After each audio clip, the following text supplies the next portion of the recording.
96, nice.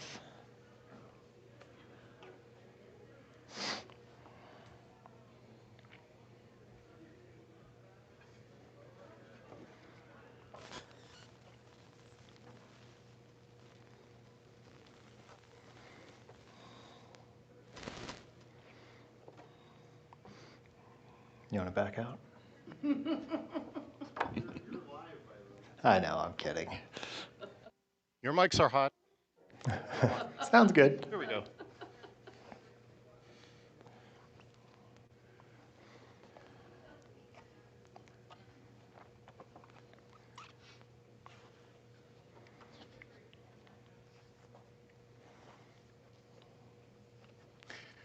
Good afternoon. I'm David Odie, I'm Mark DeFee. and we realize it may not be afternoon where you are, but here in Denver, it is moments past noon o'clock and well into the afternoon for our audiences in New York and Baltimore. So, and this event is called An Afternoon of Hope. Yes. So yes, good afternoon. Good afternoon. Yes. Today is World Suicide Prevention Day, so there might be people joining us where it's the middle of the night. We don't know, but this is an important day. It was started 21 years ago by the International Association of Suicide Prevention, as well as the World Health Organization. So we greatly appreciate you joining us today. And today we may very well have an international audience. In fact, let's take a moment and find out where our audience members are located. So you're about to see a QR code. We invite you to take out your phone, turn on the camera, and point it at that screen, and you'll have an opportunity to tell us where you are located. Now, if you're on Zoom, this is even easier. Just type your location into the Zoom chat. If that's not convenient for you, use the QR code or the link that is here on the screen. And what we'll do is over the next few moments, we'll be accumulating on a map where people are located as you're attending this afternoon. And we'll show you those results in just a moment.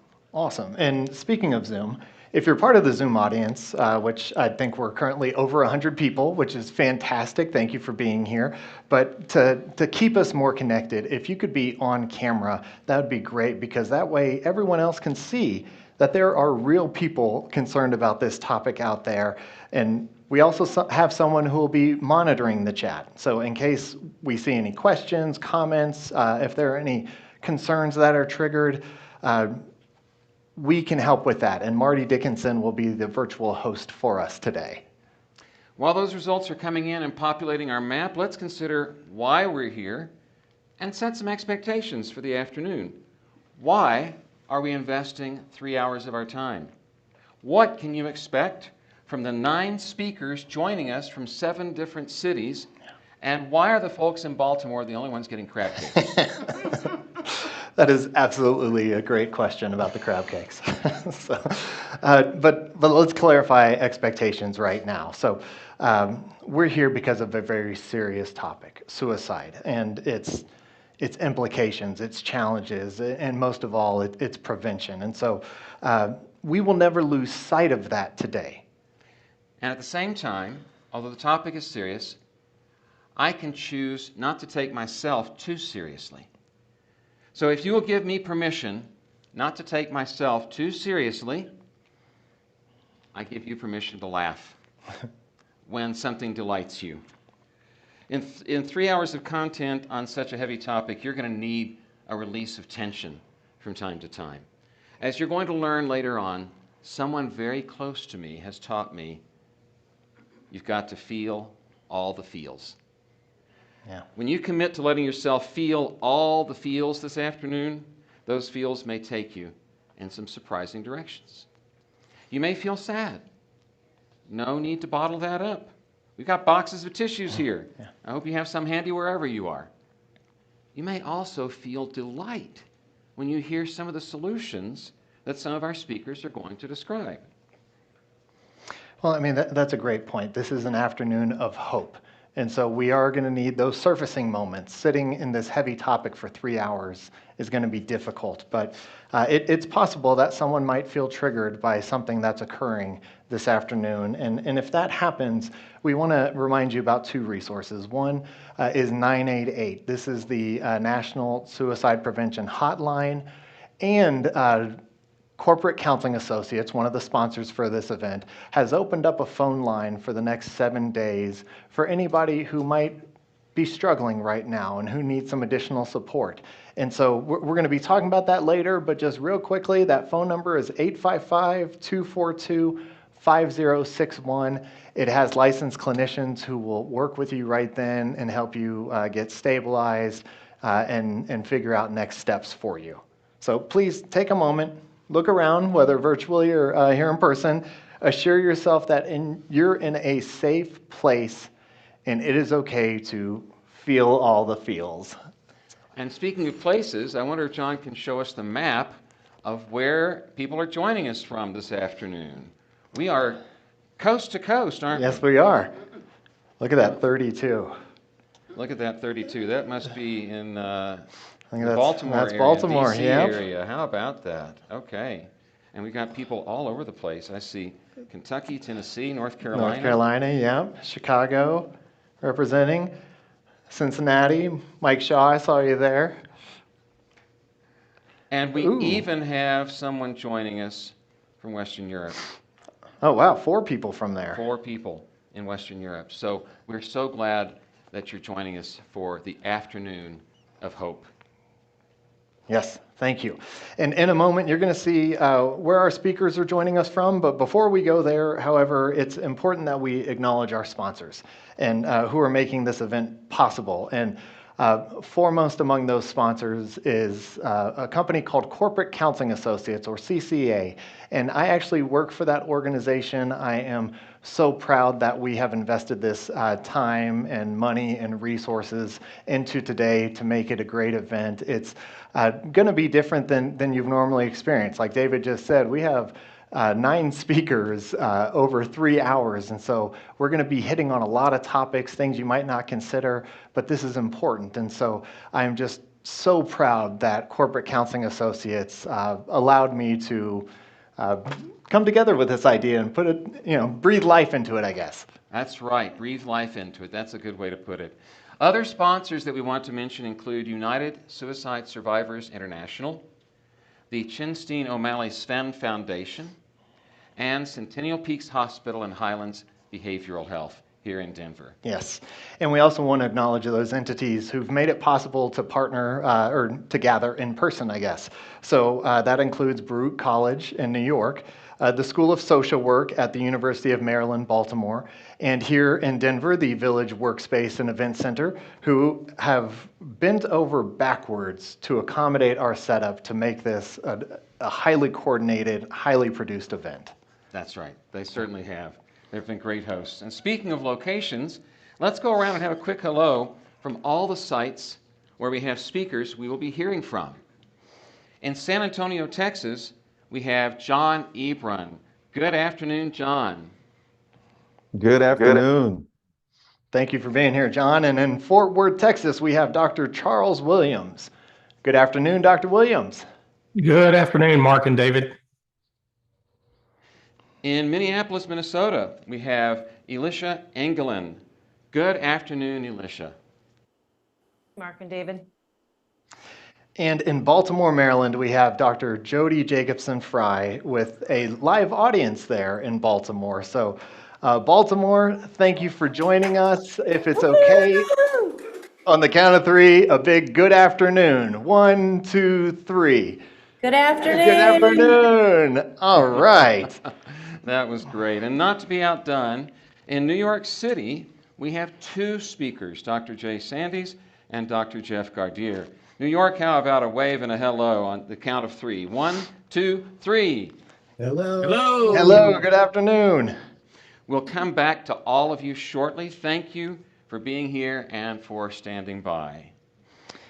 I know our audience is eager to get into the content you came here for. Mark, why don't you tell us just a bit about your own background in crisis management and why you felt that important connection to our first speaker. Yeah, thank you. And David and I come to this topic from different perspectives. I am a licensed clinician by training, and for the first 10 years or so of my career, I was doing crisis intervention and stabilization, working with people who truly had the means in their hand to take their own life. And it was my role to support them through that moment, to help them make the decision that there's more to life that they want to pursue.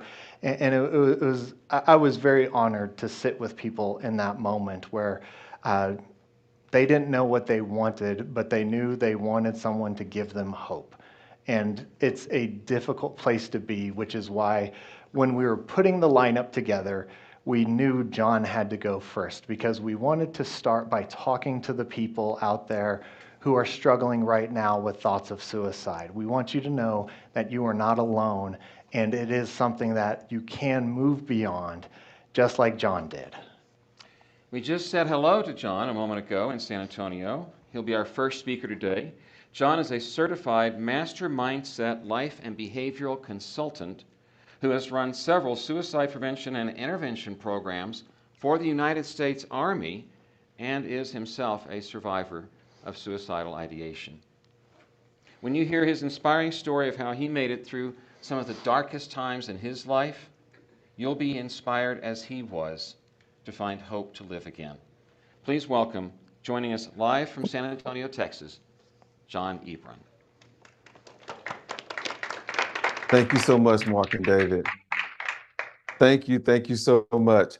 I really appreciate the opportunity to share a bit of my story because our stories are, as I like to say, completely different and absolutely the same, right? So there's elements into all of the things that we're experiencing, particularly those who may be challenged right now with suicidal ideation. And I want you to hear this. If you hear nothing else, you are not alone. So I want to talk to you a little bit about my struggle, my turning point, my breaking point, and then how I began to get on this road of healing and recovery through the things that I learned connecting with others. So as Mark and David did mention, I am a proud service veteran. I got the opportunity to serve 20 years in the United States Army's Chaplains Corps, and I served as what we called a master resilience trainer for 10 of my 20 years as well. So this has always been an area of my life where I've been engaged in providing support to others. To add to my story, however, I'm also a proud member of the LGBTQIA community. And as a gay service member, I spent 16 of my 20 years under Don't Ask, Don't Tell. So if you could think about it from this perspective, I was kind of in a trap where I was to serve and support, but was illegal, at least in my mind, to request support when I needed it the most. So there, I found myself in this deep, dark area of despair where I really began to feel lonely, although I'm a part of the largest team in the world, right? So that's one of the first things I wanted to share with you is that regardless of where you're at, it is possible to feel alone, even if you're surrounded by people. And it's important that we learn how to check in with ourselves, honor who we are, and recognize when we're not where we want to be, how we want to be in our lives. We deserve, every person listening to me today deserves to be healthy, happy, and whole. And when we get out of that state of being for a long period of time, the options to live life in a thriving way feel like they're stripped away, down to a degree that we even may consider taking our own lives. So I want to encourage you that once you feel yourself out of alignment, to know that there is hope. One, two, know that there are people that care for you. Three, and that you should, with veracity, move into your strategies of self-care and allowing yourself to be supported on personal and professional levels.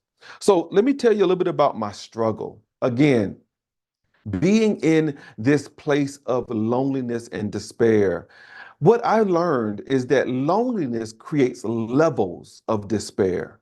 And someone may be experiencing that today, where not only are they experiencing loneliness, but they're experiencing guilt for feeling lonely. And they're feeling, on top of that guilt, an inability to connect with other people, and then a sense of judgment for not being able to connect. And it snowballs and snowballs and snowballs. And we may feel as though what we're experiencing is an indication of what we deserve. Again, I want you to grab hold to hope as you listen to the speakers today, as you learn more about what is available to us as being a part of a collective.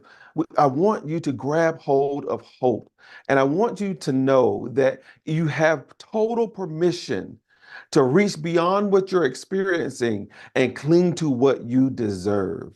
So for me, the breaking point, living in this despair for so long, I found myself not being able to function, although I had those same responsibilities on my shoulder, right? So for me, it climaxed during a deployment, my final deployment while I was in the military. I was deployed in Afghanistan with incredible responsibilities on my shoulders and feeling as though I had no support system. So that I had to carry that burden on my own. And as you can imagine, it compound, and it weighed and weighed on me to the degree that I found myself one day in my little rack, in my little hooch, with my 9mm in my mouth, wanting to end it all. Now, this was the turning point for me because, as happenstance would have it, and whatever else is at play, my roommate happened to walk in just as I was planning to make a permanent decision about a temporary situation. He, as a battle buddy, as a brother, as a friend, loved me back to life. And what I learned is that when I don't have the strength on my own, I can borrow the strength from the community that I'm a part of. So that began to open up this idea that living life is actually possible for someone like me. And again, I want to share hope with you that if you're feeling in despair, I want you to know that living life is possible for you, not just surviving, but thriving. We got to hang on to hope. So finally, as I got ready to end my career, one of my units was holding what we called a mental health unit readiness inventory, right? A lot of words. What it really meant was we're just checking in to see how everyone is doing. Simple survey where people will begin to express how they've been feeling over the past 12 months. And about question 99 of this 100-question survey, there was a question that asked, have you ever considered committing suicide over the past 12 months? And for me, that was an opportunity, one of the safest opportunities for me to actually reach out for help. And lo and behold, that survey led into several opportunities for senior leaders to wrap their arms around me, literally, and cry with me and be with me and empathize with me and help me to recognize that if I reach out, support is there. And if there's options that I can't see, maybe my support system can help me see things that are not currently in my view. So I just want to share a little bit of my story today because now I'm thriving, right? Now I'm happy. But all of that came on the cusp of not giving up.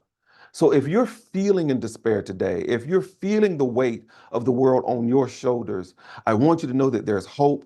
I want you to cling to everything you get to hear and to experience today. I want you to know that you're not alone and that you can come out on the other side of this thriving, healthy, happy, and whole. So thank you again for the opportunity. I really appreciate this time. And now I want to give it back to you, Mark and Dave. Wow, that was really, really Yeah, moving, yeah. wasn't it? Thank you, John. So incredibly moving, so incredibly vulnerable, telling about those experiences. Yeah. And the theme I picked up from that was the importance of connection Yes. and reaching out. Yeah, and being okay doing that. Yeah.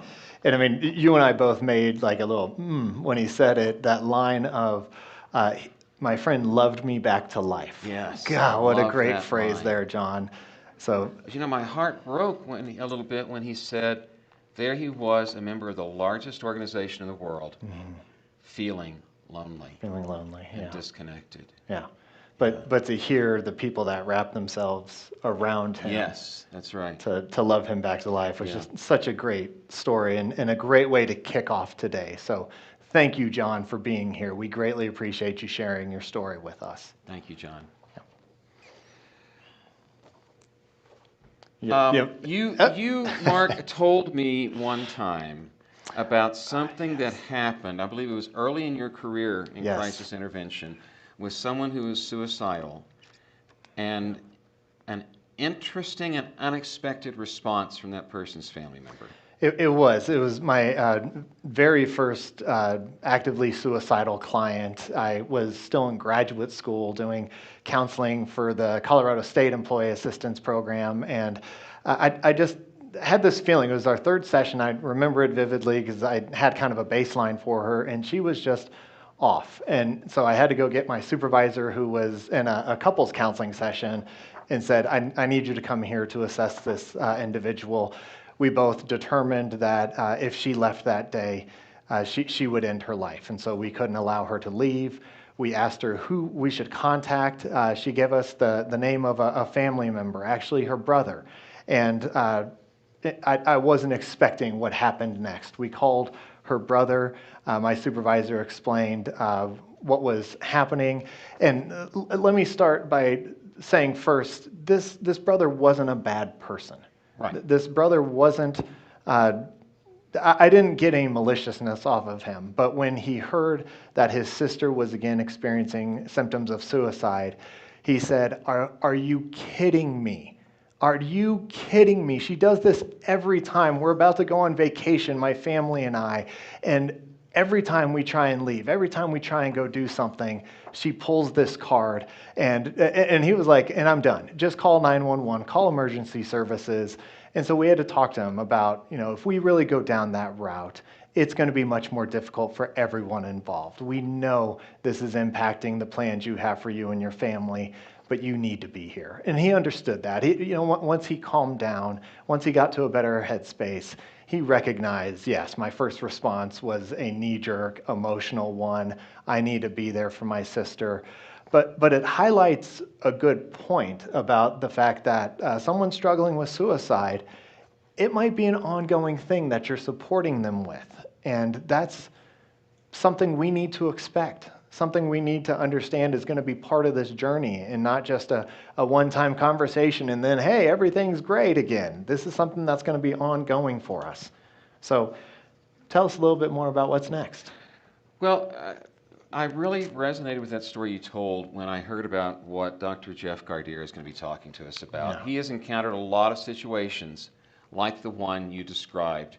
He is a board-certified clinical psychologist, author, media professional, and a professor of behavioral medicine and clinical training at Touro University Medical School and Psychology Graduate School. So he'll be joining us from New York. Let's go to New York. Good afternoon, Jeff. Good afternoon, Jeff. Good afternoon, Mark and David. How are you? Doing well, Doing fantastic. thank you. In his practice, Dr. Gardere has often dealt with patients who have experienced mental health challenges, including suicidal ideations and attempts. He knows, and you may know as well, that it's often difficult to help people. It can be frustrating, especially to family and friends. It can be too easy to label someone who is troubled as troubling. The challenge is to see them not as a pain, but in pain. Today, you'll learn from Dr. Gardere how you can emotionally process those frustrations so you can validate and support others while also taking care of yourself. Please welcome, joining us from New York City, Dr. Jeff Gardere.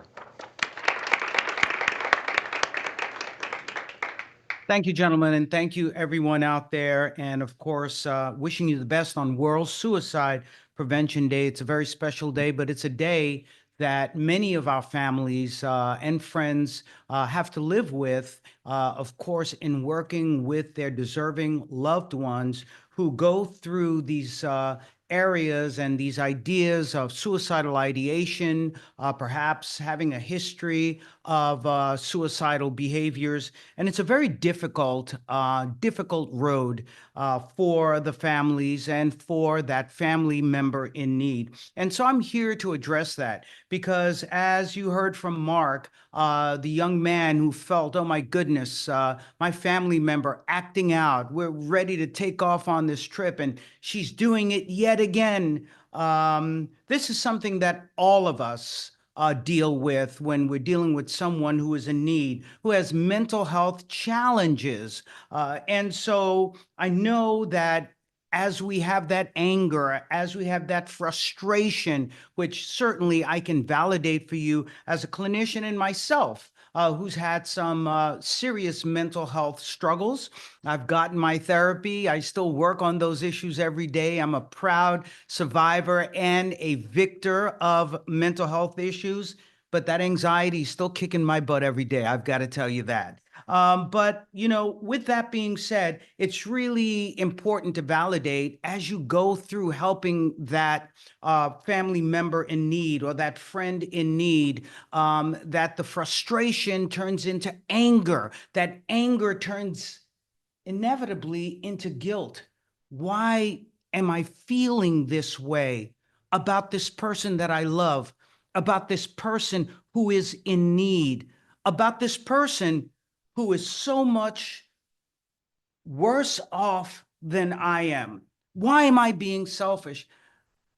But folks, I'm here to tell you, it's normal. We do it.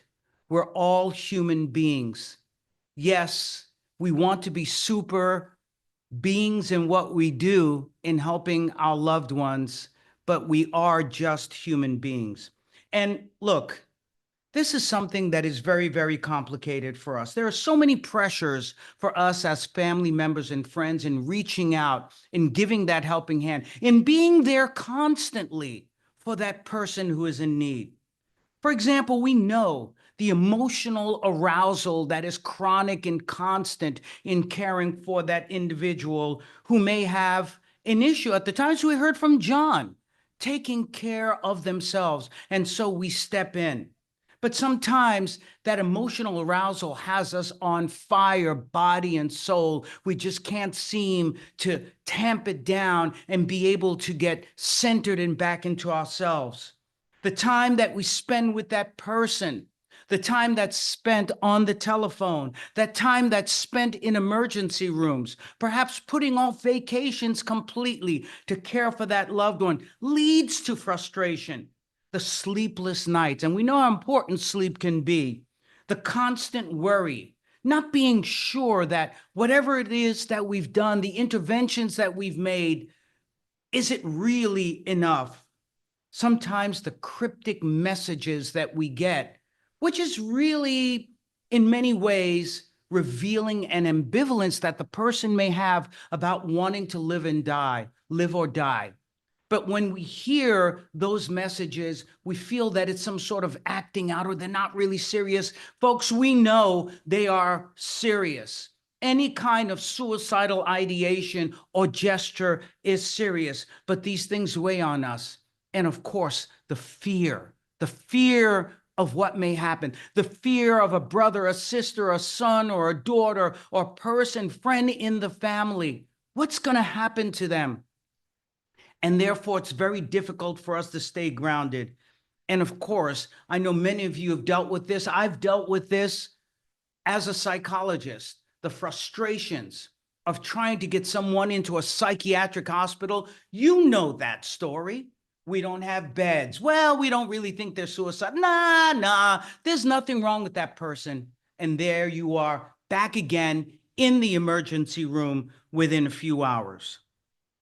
So we know this is complicated. We know this isn't just acting out because we've been through this over and over again, haven't we? Haven't we been in the situation where we see it's not just about the suicidal ideation, it's not just about the gestures, it's not just about the attempts, it's not just something happening on a whim. This is about a comorbidity of a depression, or a bipolar disorder or a schizophrenia or substance abuse or some other mental health challenge that becomes overwhelming for our loved ones. We know that quite often people who may have suicidal ideations, who are depressed, a lot of that may be rooted in the trauma.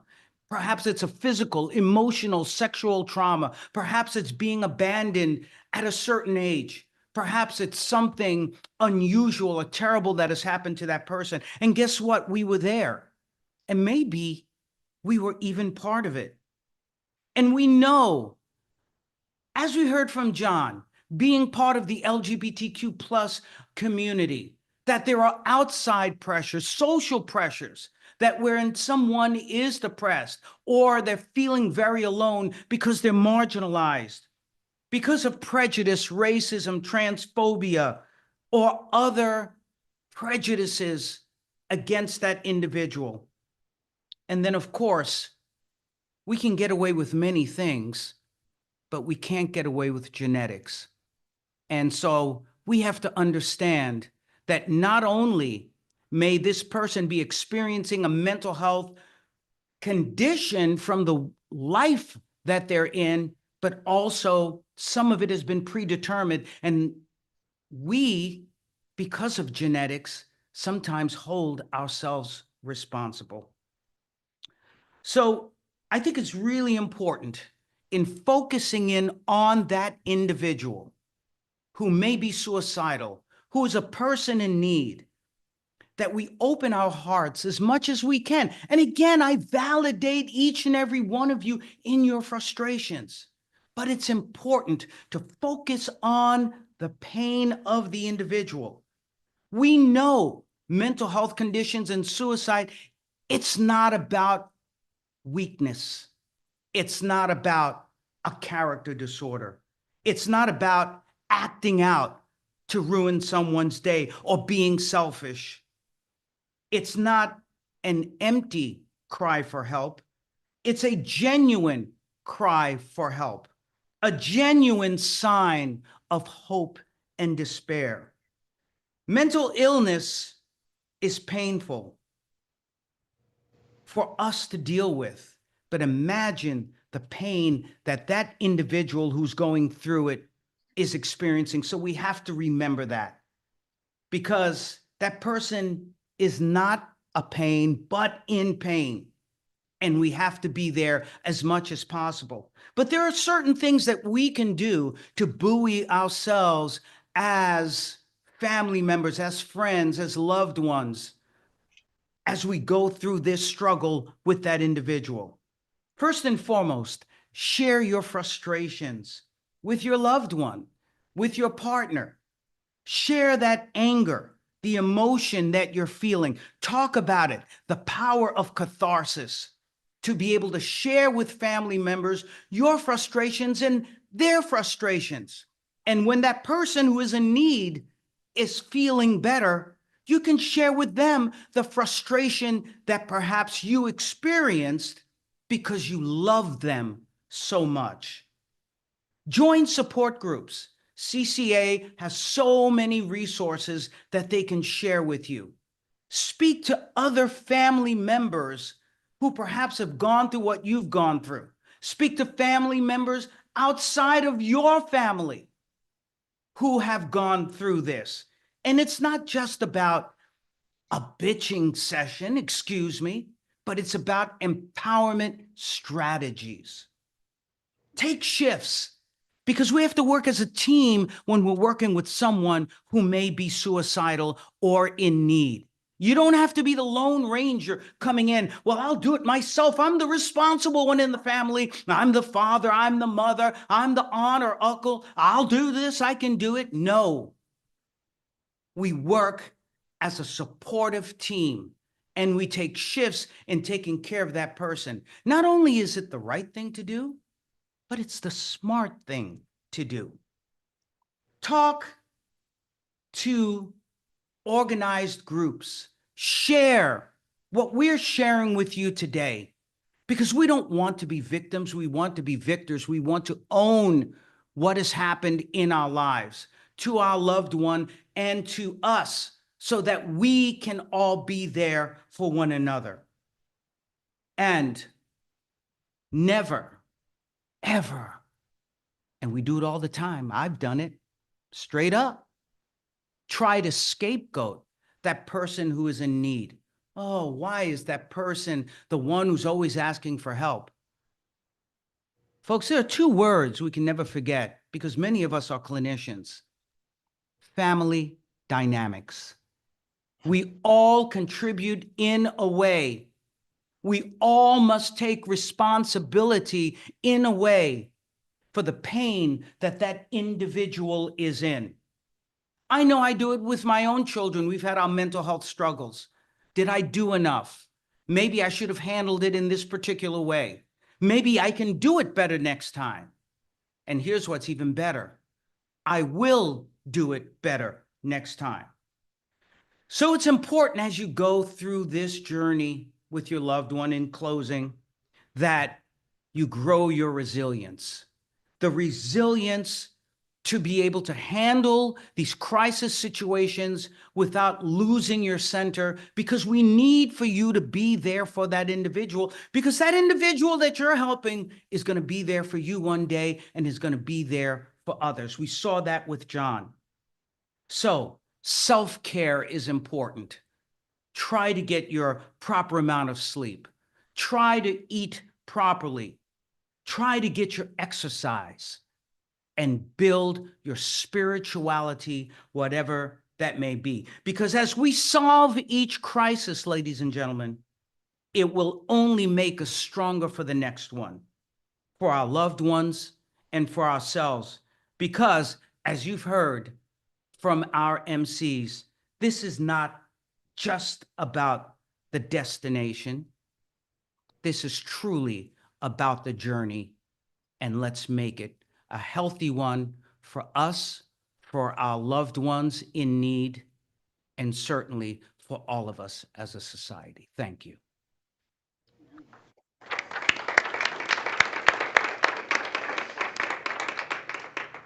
Thank you, Dr. Jeff. David, I don't know about you. There are so many pieces to that I could take away. And another great phrase of we don't want to be victims, we want to be victors. I loved that. I loved the idea that he talked about how we could be frustrated and that frustration can turn to shame later.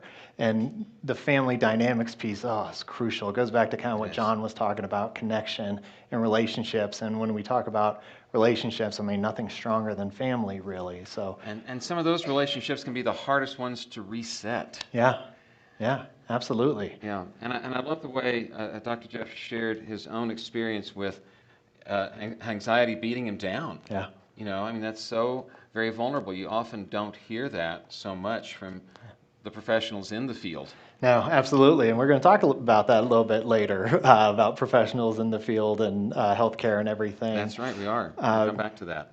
The last thing I'll say that I really appreciate about Dr. Jeff's talk, and that is how we need to be taking care of ourselves. Yes. If we're not doing that, we can't be at our best to take care of the people that we care about and that we're concerned about. And I don't think that's a selfish act to say, I need to take care of myself right now. It's almost that, you've probably heard it before, that example of oxygen mask on an airplane. You put it on the little child first and then yourself, because if you're incapacitated, you can't help anybody else. I think it's the other way around. Did I get that wrong? You put it on yourself first. And then you choose your favorite child. Excellent. Nailed it.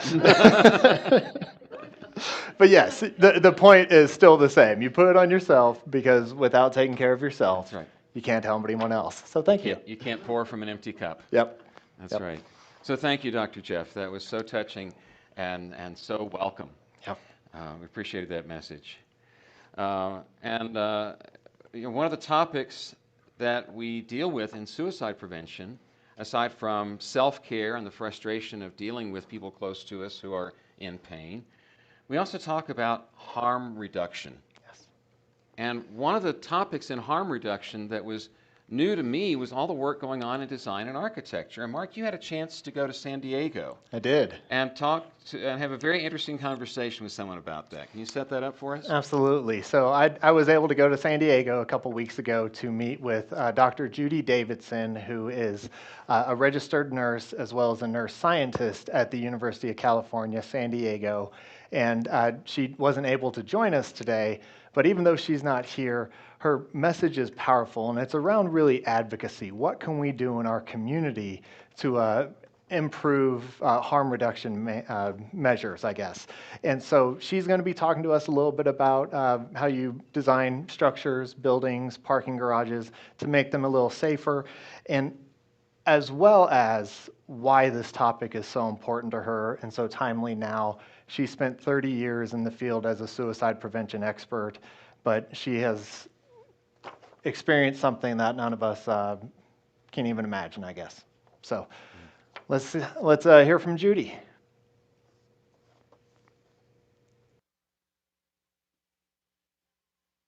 And then she will come on. So. Yep. Here, I can just try and act it out. There's a little more silence there than we were expecting. Yep.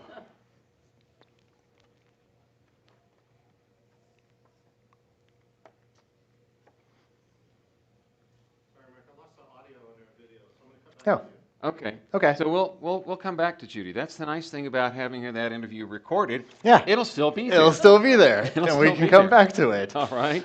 So, which means that we have a hand up back here. Do you have a question?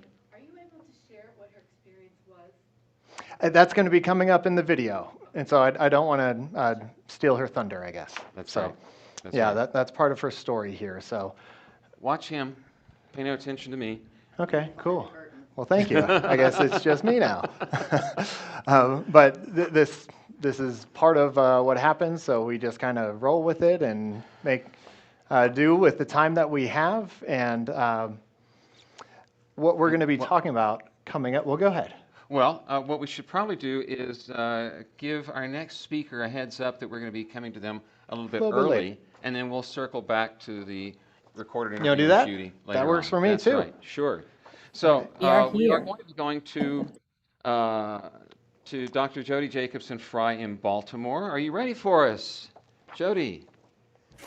We are more than ready. All Oh, right. that's good. And we even have audio from Dr. you. Fry, yes. Good afternoon. Good Well, afternoon. Do we want to? Yeah, let's go right on into her talk. Okay. Mark, you want to take that? Let me take this. I didn't run and get my notes. I thought we had another segment. So we told you today was going to have a workplace slant to it. That's because we spend so much time in the workplace. And if we're not thinking about that setting, that environment, and how we can improve workplace mental health, we're missing a real chance here to make an impact in people's life. But organizations are made up of people, so this really is for everyone.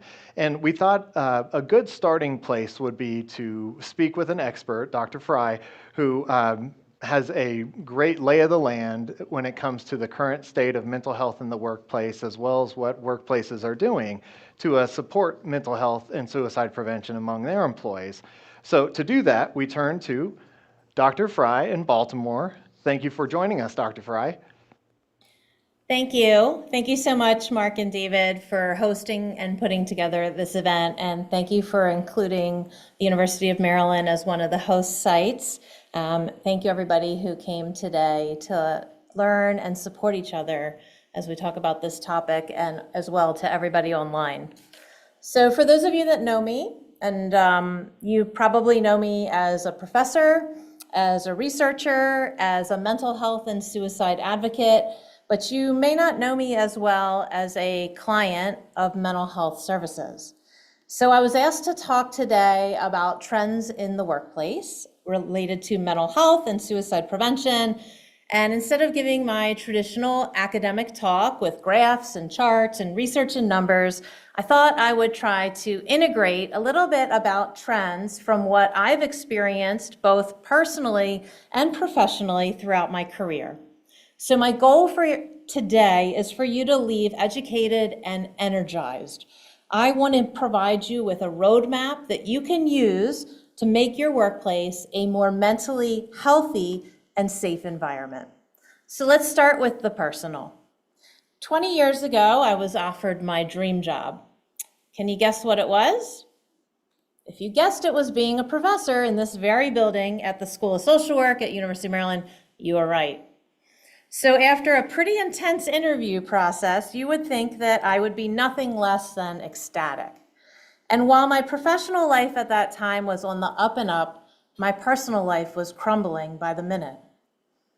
But in fact, the first day I reported here in this building for my job, I had to meet with the Dean for Academics to talk about the program I was hired to chair.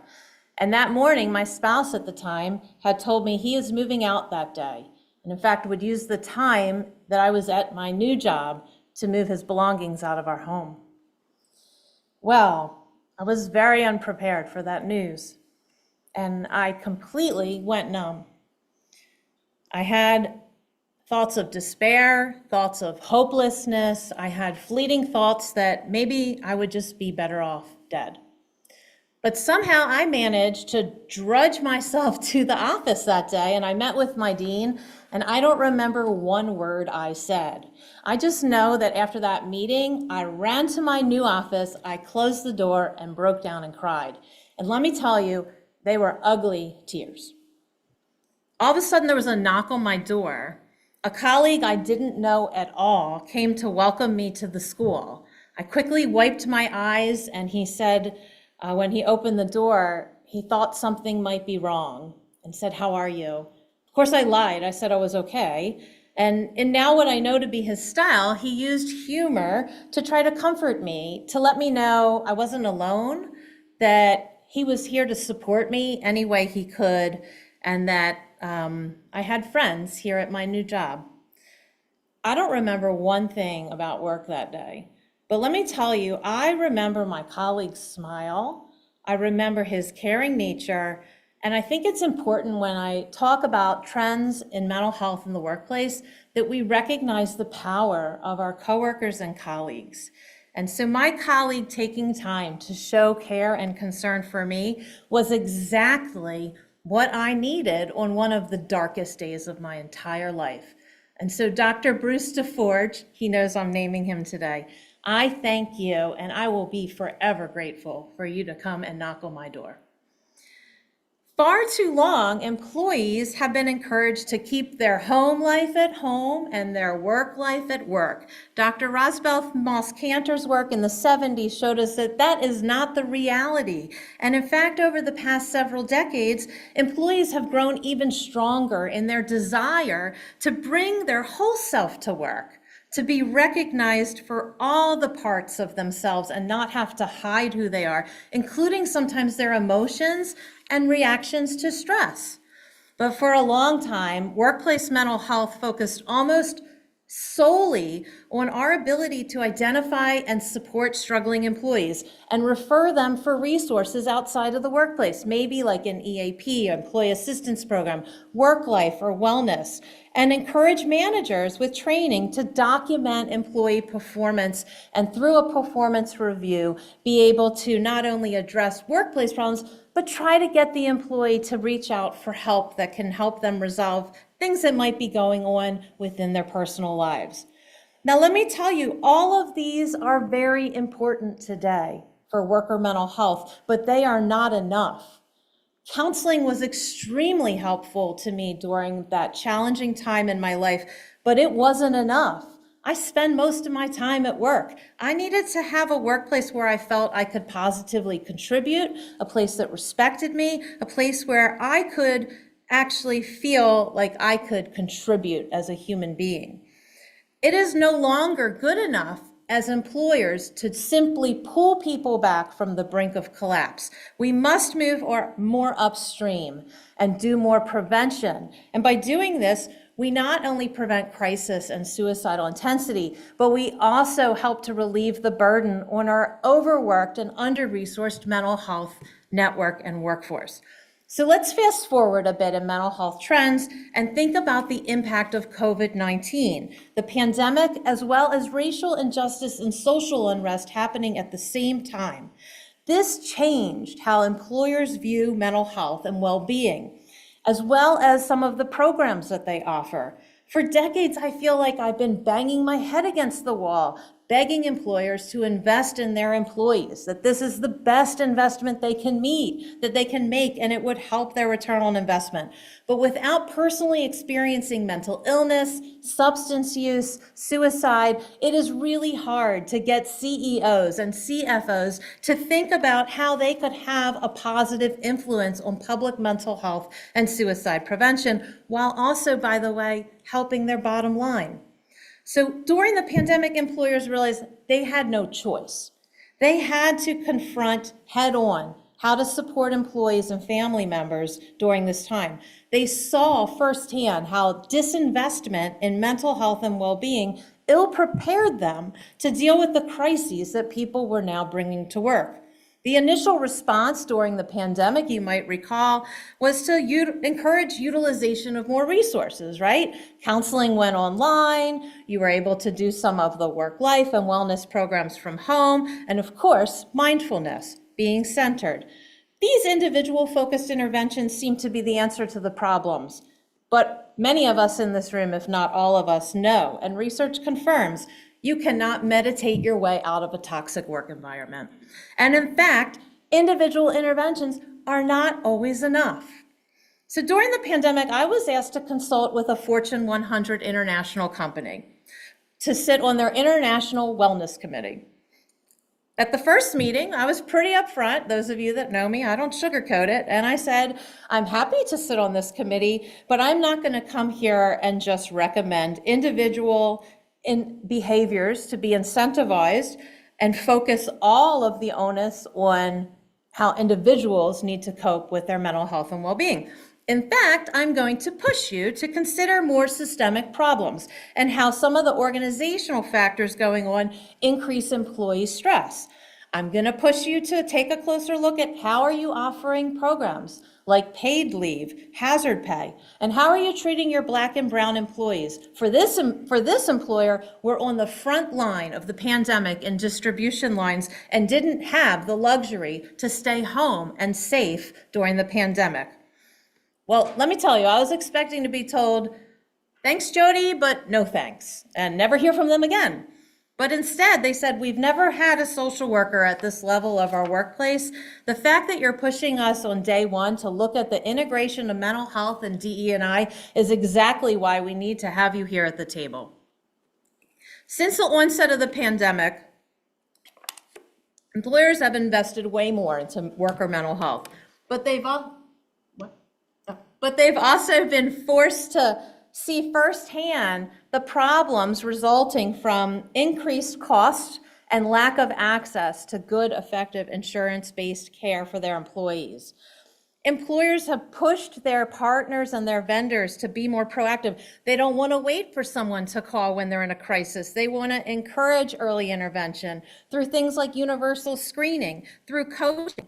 They've been investing more in peer support and having programs internally that can provide both initial and ongoing support to employees. This, as well as the warm transfers to the mental health professionals when more assessment and support is needed. So now, as we consider where we're living in our post-pandemic lives, mental health trends in the workplace continue to push the envelope upstream. As we have moved from providing only crisis intervention and encouraging only individual behavior change, more progressive companies and workplaces have recognized the power of prevention and revising and enhancing their policies to be more fully integrated into the fabric of the work organization, as well as resourcing those programs so that they are set up for success. If we can prevent someone from experiencing a major mental health crisis and reduce suicide intensity, we have the opportunity to focus more on well-being. We have the opportunity to focus more on resilience and ongoing recovery. And guess what, guys? Research tells us that equates to better workplace outcomes as well.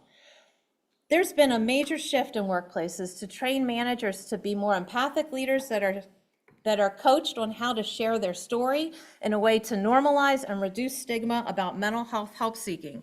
These upstream approaches are very impactful in reducing psychological harm and improving psychological safety. Policies that focus on no tolerance of harassment, bullying, racism, and discrimination in the workplace have a positive effect on the overall workplace culture, including morale and engagement. It is so important for us to help leaders to understand that they do need to be patient as they invest in culture change, because they do still often want to see immediate results from a new program or a new policy. And we know that culture change takes time. Changing that culture is an increasingly popular trend. It's one that I really hope will continue to flourish.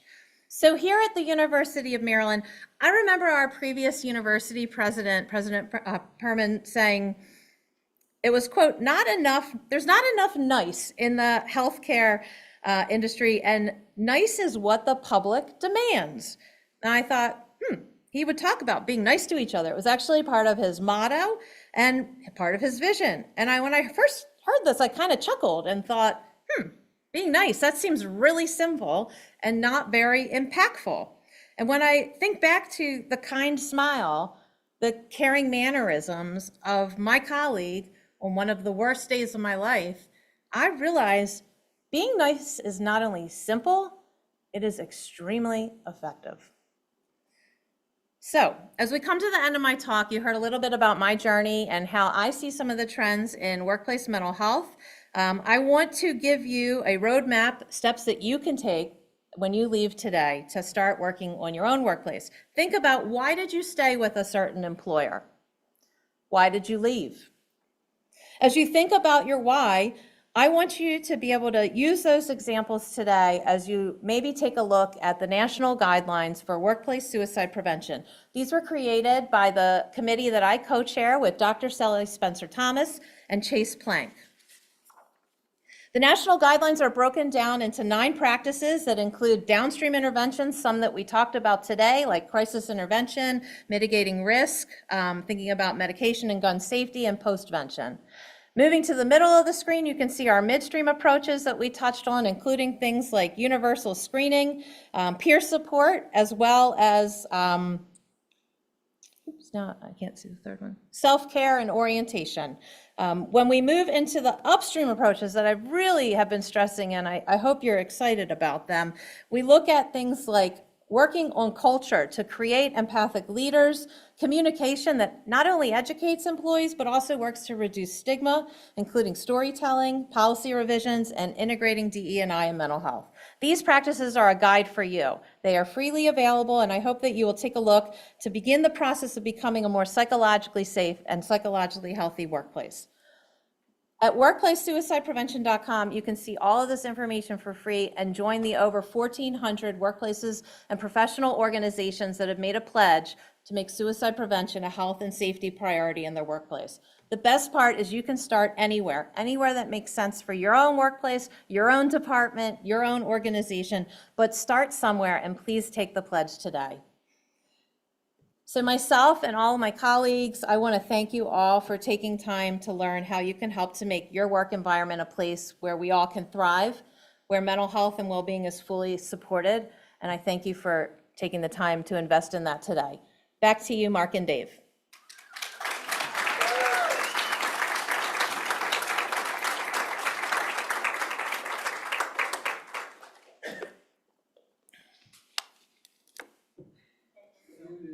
We can't hear you, Mark. Or Data and trend driven, but I knew you were going to be a little bit more open today about your own experience, and I greatly appreciate hearing that story because it brings it to life. And like you said, you're a social worker, but that doesn't mean that you're immune to any of this. That's right. That's an important thing to keep in mind, is that the people who work in the field aren't immune to the effects of mental health challenges. Yeah. So thank you very much for that, Dr. Fry. It's been interesting for me, as Mark said, to hear not just research data coming from you, but such a personal insight into the experience that you had. And I love the fact that you touched on the idea that You won't remember the words someone says, but you'll remember how they made you feel. Yeah. Thank you, Dr. Fry. And so I've gotten the high sign from the back of the room about our video All right, yes. with Judy Davidson. With- So why don't you cue that up Okay. again, Mark? Just in case anybody forgot, Dr. Judy Davidson is going to be talking about how we can advocate in our own communities for looking at harm reduction measures within building structures, parking garages, bridges. So let's hear from Judy now. And like I said earlier, there's a little bit of B-roll without music. Don't worry, the audio is still there.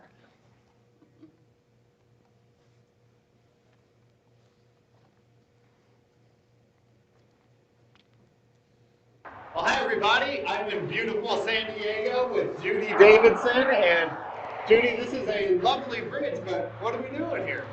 We're out here in front of the University of California, San Diego, where this highway overpass was just built a couple of years ago. Whoever built it was very thoughtful about suicide prevention because you can see that the overpass has a protective barrier, a very high fence that cannot be scaled for somebody to jump over or fall from. Any bridge is a risk for suicide, and it is an evidence-based approach to build the barriers in the bridges to prevent suicide. And in addition to that, tall buildings, and especially amongst tall buildings, believe it or not, parking structures. It's estimated that out of all the people who manage parking structures, that 50% of them have had a suicide or a suicide attempt from their structure. So how do we make parking structures safer?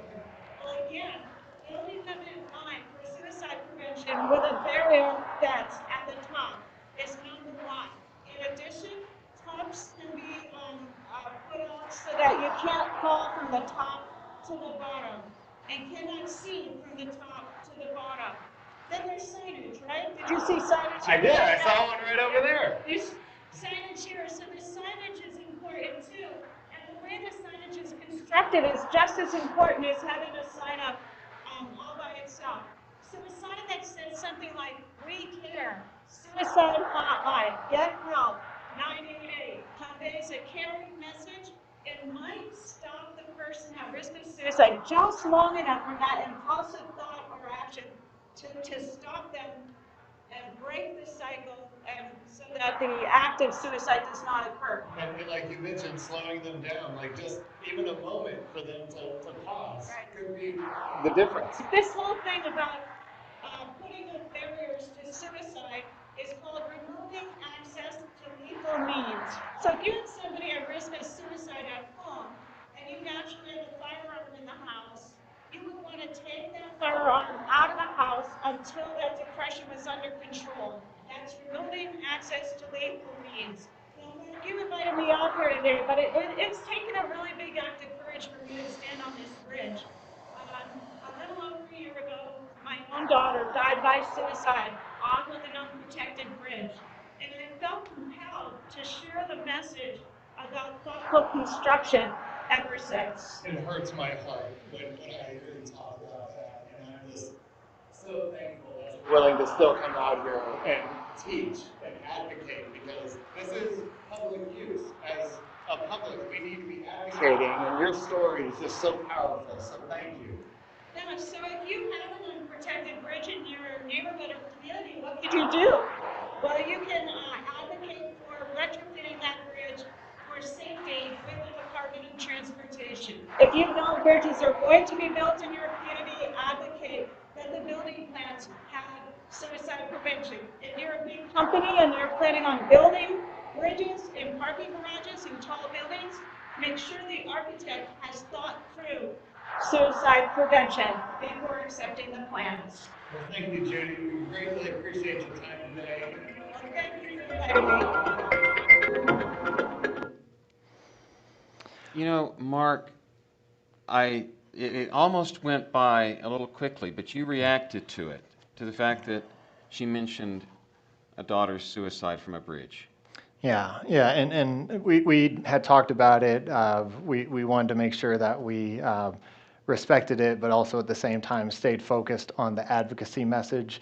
So Judy, her story is so powerful. She's been in this space for 30 plus years, and to have her daughter die of suicide a little over a year ago, yet still be so focused on delivering this message today, was inspiring. It was a great day, but a tough day as well. And we just so greatly appreciate her pushing this message forward.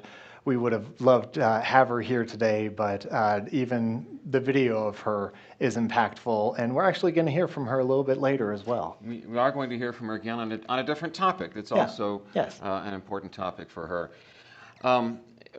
We are a little out of order here, so bear with us slightly. She was talking about some aspects of suicide prevention that I thought were surprising. I mean, when you think about suicide prevention, who had parking garages on your bingo card? Yeah, not many. That caught me flat-footed. So speaking of what you think of, we're going to go to a poll again. Yes. So I hope I've given John enough notice to cue up the slide. Yes, here we go. There we go. The QR code is on the screen.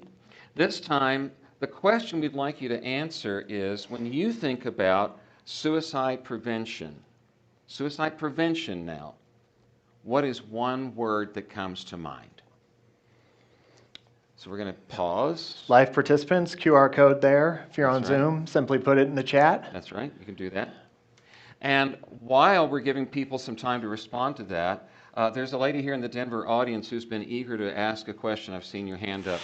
Would you like to go ahead and tell us now? Thank you for allowing me to participate in your Of course. It's wonderful.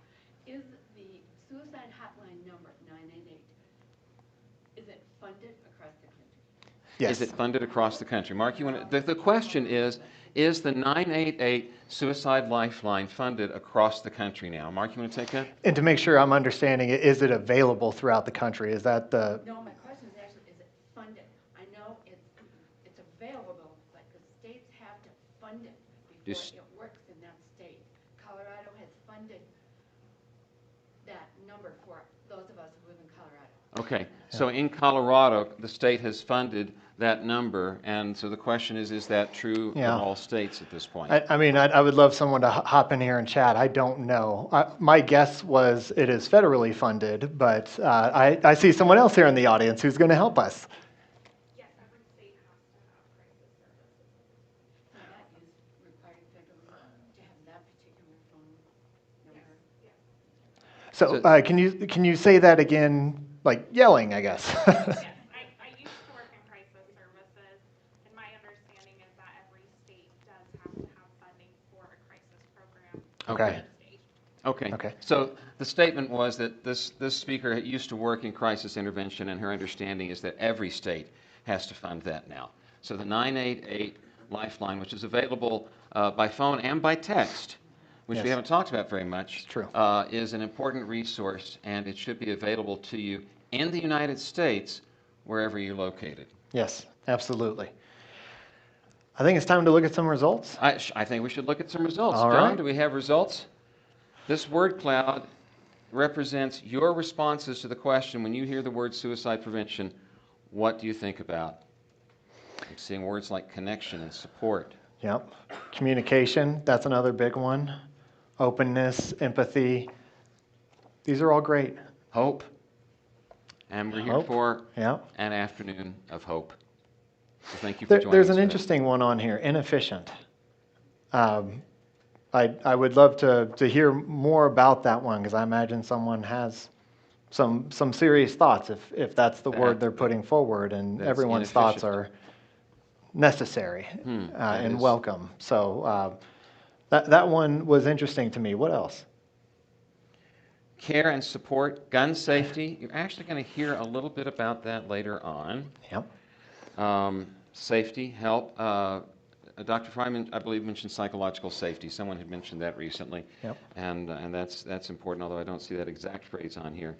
So thank you for those responses. This is a way that we can encourage you to participate with us as well. Yes, do you have another question? I didn't do it fast enough, but I think asking questions. Asking questions. Do you have a plan? Do you have a plan? And I was in a position where I was afraid to do that. You were in a position where you were afraid to do that. And that's so important, is knowing how to have the conversations, the important conversations, where when you get the sense that someone is experiencing suicidal intensity, how do you start that conversation? Mark, you would know something about that. It's difficult because I think a lot of people are sitting there going, I don't want to say the wrong thing. What if I make them, decide to take their own life because of this conversation? And I think we can get in our head and not really be fully focused in the moment. And I think the biggest thing I teach people when we talk about this, because David and I are both certified trainers with the HOPE program that Jody Fry brought up, but one of the things I talk about is you need to breathe. Like, it sounds silly and a little basic, but when you get in these moments where you are concerned about someone's safety, it can cause us to get frantic, and we take these shallow breaths, and then we're not thinking as clearly, and we're saying the platitudes that come into our mind because we don't have clear thoughts anymore. And so being able to slow down and tell yourself, I'm here to support this person. I don't know where this conversation is going to go, but if I stay focused on the idea that I want to create a connection with you and I want to help you move to a better place, if you use that as kind of your North Star, then it's easier to stay in a conversation that people want to keep talking to you. And I guess that's the other thing I always talk to people about is do what you can to keep them wanting to talk to you. If it's not a good experience, then they're not going to want to keep talking. And so sometimes the conversation might go differently than you had planned or expected it. But if you keep them wanting to talk to you, you always have a chance to redirect. So those are my kind of off-the-cuff thoughts. Keep them wanting to talk to you. That was so well put. Thank you for that, Mark. Thank you. Appreciate it. Off-the-cuff discourse that has added so much, I believe, to our content this afternoon. As we think about where we're going next, we will be going back to New York for another speaker there. And there's a contact point here that I think is worth mentioning. Mark, you have mentioned that major support for this event comes from CCA, which is the company that you work for, and it's also the employer of our next speaker. Yes. You want to say a word or two about that? Absolutely. So thank you. Corporate Counseling Associates, like I mentioned, we had this idea when David came and said, hey, Mark, I'm thinking about doing this on World Suicide Prevention Day, and I took it to my leaders, and they immediately were like, yes, go do it, whatever you need. It really was inspiring because, to be honest, I'm actually pretty new at CCA, and I didn't know what they were going to say, but they really said, go do it, whatever you need, you have it. And it was just so inspiring to me, and one of those confirmations that I had gotten to a place that really cared about these topics. Well, and you mentioned my name, and that probably made all yeah, the absolutely. David Odie's going to be part of it, and they were like, done. I told you I wasn't going to take myself too seriously, didn't I? But one of the things that Corporate Counseling Associates does is I like to describe them as workplace mental health change agents. They have products and services that we implement with organizations, helping them look at the whole continuum of mental health. It's not just mental illness and people in distress. It's that well-being side of the mental health continuum as well. And so they sell employee assistance program products as well as learning and development, like Jody said, helping leaders create that culture. And like David mentioned, our next speaker is a colleague of mine. His name is Dr. Jay Sandys. He's a licensed clinical social worker. And he's going to be talking to us about a healthy workplace culture and how that supports both business performance and employee well-being. Anything you want to say about it? Yes, I'll say good afternoon, Jay Sandys. How are you? Very well. Good afternoon. So Jay is here to tell us how workplaces can do more to support their employees. He's a mental health professional with 29 years of clinical experience and 17 years consulting specifically on the workplace and its role in employee mental health. So please welcome, joining us from New York City, Dr. Jay Sandys. Thank you so much. Thanks, Mark and David. Thanks, everybody, for joining. I'm going to talk to you today about the workplace culture specifically and how to make it support mental health and well-being. Excuse me.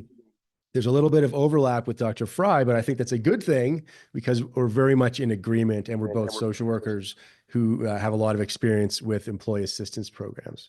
So I want to start out and just talk a little bit about why this topic's important, define organizational culture and psychological safety, something that was mentioned already, talk a little bit about some of the barriers people face in terms of getting help, and then dive into how to create a more supportive culture within the workplace. So why is this topic important? As was already said, it's not only good for the individual, but it's also good for the organization. And as far as I'm concerned, the workplace plays a really integral role in our lives. Most people who have mental health issues are employed, and the workplace presents an opportunity to see if somebody is struggling and to offer some intervention and have some resources in order to address that. So to me, there's just it's a critical function of the workplace to improve employee well-being, which also, as it happens, helps improve the bottom line. So they really go well together. I've always believed that. I got into EAP work almost 20 years ago, or more than 20 years ago, and it's always been my view that productivity, profit, and so on, business reasons and humanistic reasons really come together. And it's what I love so much about the employee assistance world. So when we're at the workplace, one of the things we have the opportunity to do, even when people are working remotely, and we saw this during COVID, that we had to pay a little bit different attention to their performance or how we measure their performance and so on.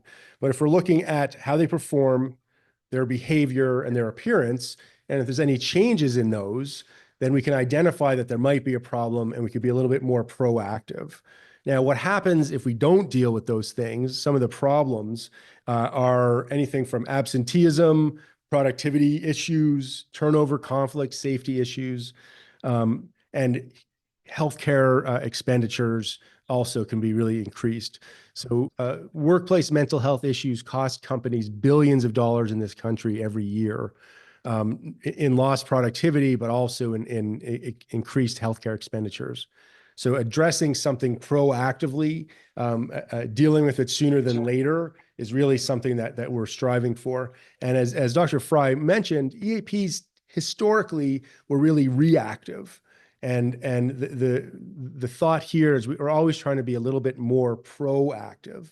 And some of the things that I've been working on and that others have also been addressing is to address the culture of the organization overall and thus improve the well-being and to prevent suicide risk and to prevent or decrease mental health issues. So we're talking about culture. What are we really talking about? It's the consistent, observable patterns of behavior within an organization. It's how things get done. And it has a big impact in terms of how employees are treated, what resources are offered, how safe employees feel asking for help. And this is another term that came up before, which is psychological safety. When we say psychological safety, what we're talking about is people feeling safe enough to take interpersonal risks, to ask questions, to voice disagreement, to share personal information, to share when they're struggling, to share innovative, perhaps unpopular ideas without the fear of reprisal or repercussions. And this is something that can be established within an organization. In fact, you can have psychological safety also within a team. And it really is good for business because if somebody has an issue with how things are done or with the status quo, or they see a problem and they feel okay about voicing it, or they have a new idea or a different way of doing things, you can see how beneficial that can be to the organization so that it can be adaptive. But also, psychological safety allows people to speak up and to not fear being judged so much and not fear some repercussion or losing their job or something like that. So it's really an important part of my message here that increasing psychological safety is part of something we want to embed within the culture of the organization, and we all have a part in that. We can all advocate for that. So what are some of the barriers? Some of the stuff that was mentioned already, the biggest one being stigma. Now, this is something that occurs across the country, around the world even. Mental health issues, substance abuse issues are stigmatized. people are treated badly, or are thought to be weak or have a moral failing or something like that. Physical illness is treated much differently. So this is a big barrier to why a lot of people don't want to share, and why it was so brave of everybody here to be able to share some of their struggles. Some of the other stuff is just lack of awareness. Even though we've been doing this for so long, I've been at so many companies, I still run into people who don't know what an EAP is or don't know how to access resources and so on. And to me, that kind of message, it really never stops. There's also, of course, an issue around inadequate resources, and that's maybe a bigger problem than most organizations can deal with. So one thing I think is really critical is normalizing help-seeking behavior. And one of the ways we do it, and we've seen it here today, is by leaders sharing their own struggles. So if a leader shares their struggle, it sets the tone here that it's okay to share, that they're not being harshly judged, that there are no repercussions. It's showing that there's some level of psychological safety. But leaders, if they don't want to share their personal information, can also ask people how they're doing. They can share information about mental health. They can prioritize mental health. And to me, that's the biggest thing a company can do. There's lots of specifics, and I'll get into a few of those, but prioritizing mental health and well-being of the workforce for humanistic and business reasons is the main message here. If they do that, they're going to put resources towards it.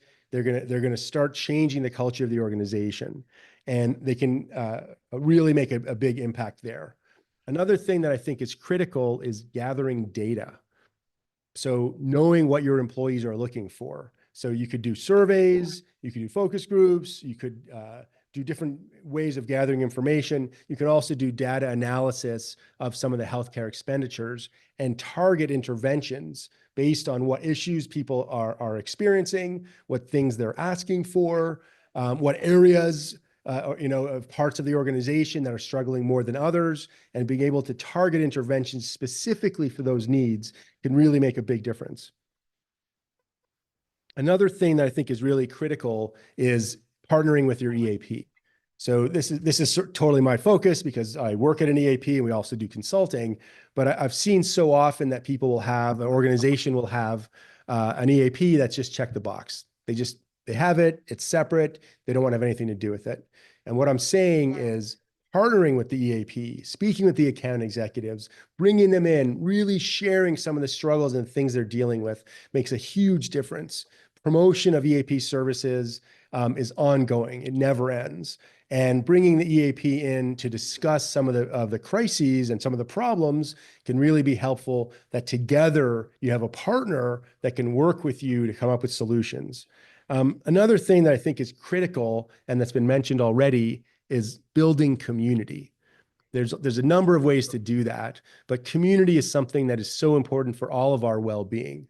So building a community within the organization could look like creating an employee resource group around mental health, or as has been mentioned before, around DEI, or any other number of areas and specific groups, but empowering people within the organization to advocate for themselves and to ask for policy change or additional services or anything like that can really make a big difference.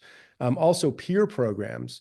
I've run a few of those myself and created those, and they're really helpful because they help to bring people together around a common cause and have people trained and aware of what mental health issues are, how to identify risk, what to do, what resources are available, how to have conversations. And to me, it makes a huge difference, not just in terms of what they can do directly one-to-one, but overall in the culture of the organization. So we've trained a lot of people around becoming a peer and how to support others. But to me, the real difference is I think the people who are peers themselves benefit. And I think they go out into the organization and start changing the culture to make it a little bit more supportive. Another thing that I'm a big believer in is training managers. This has been around forever. People have been doing it for a long time, but I think it's just a critical thing that I wanted to point out. Training a manager about how to have a difficult conversation, how to pay attention to performance. Some of the things that a manager does, but sometimes they don't do it well. Sometimes they're not meeting regularly with their employees, or they don't know what to do or what to say. So providing some training so people can feel a little bit more comfortable addressing a difficult topic and say, hey, I've noticed you're coming to work late, you're not getting things done on time, there's some performance concern. What's going on? How do I help you?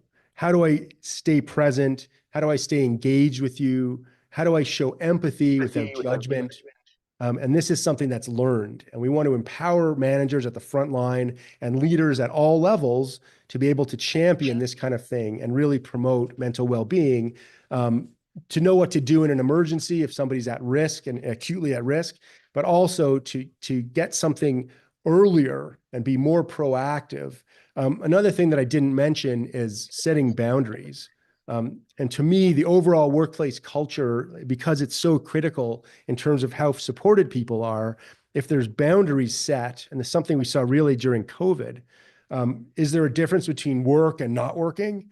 There really wasn't during COVID, right? It's really something we saw. Are people called after hours or when they're on vacation? Are people expected to be on call 365, every day of the year? Or is there some policy or cultural support for separation of work and life? And I think that's a critical thing to remember.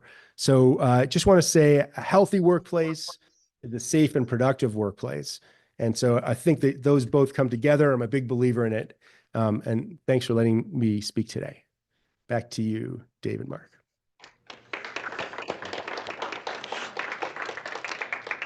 Thank you, Jay. Dr. Sandys. Go ahead. I said Jay, you said Dr. Sandys. You're much more formal.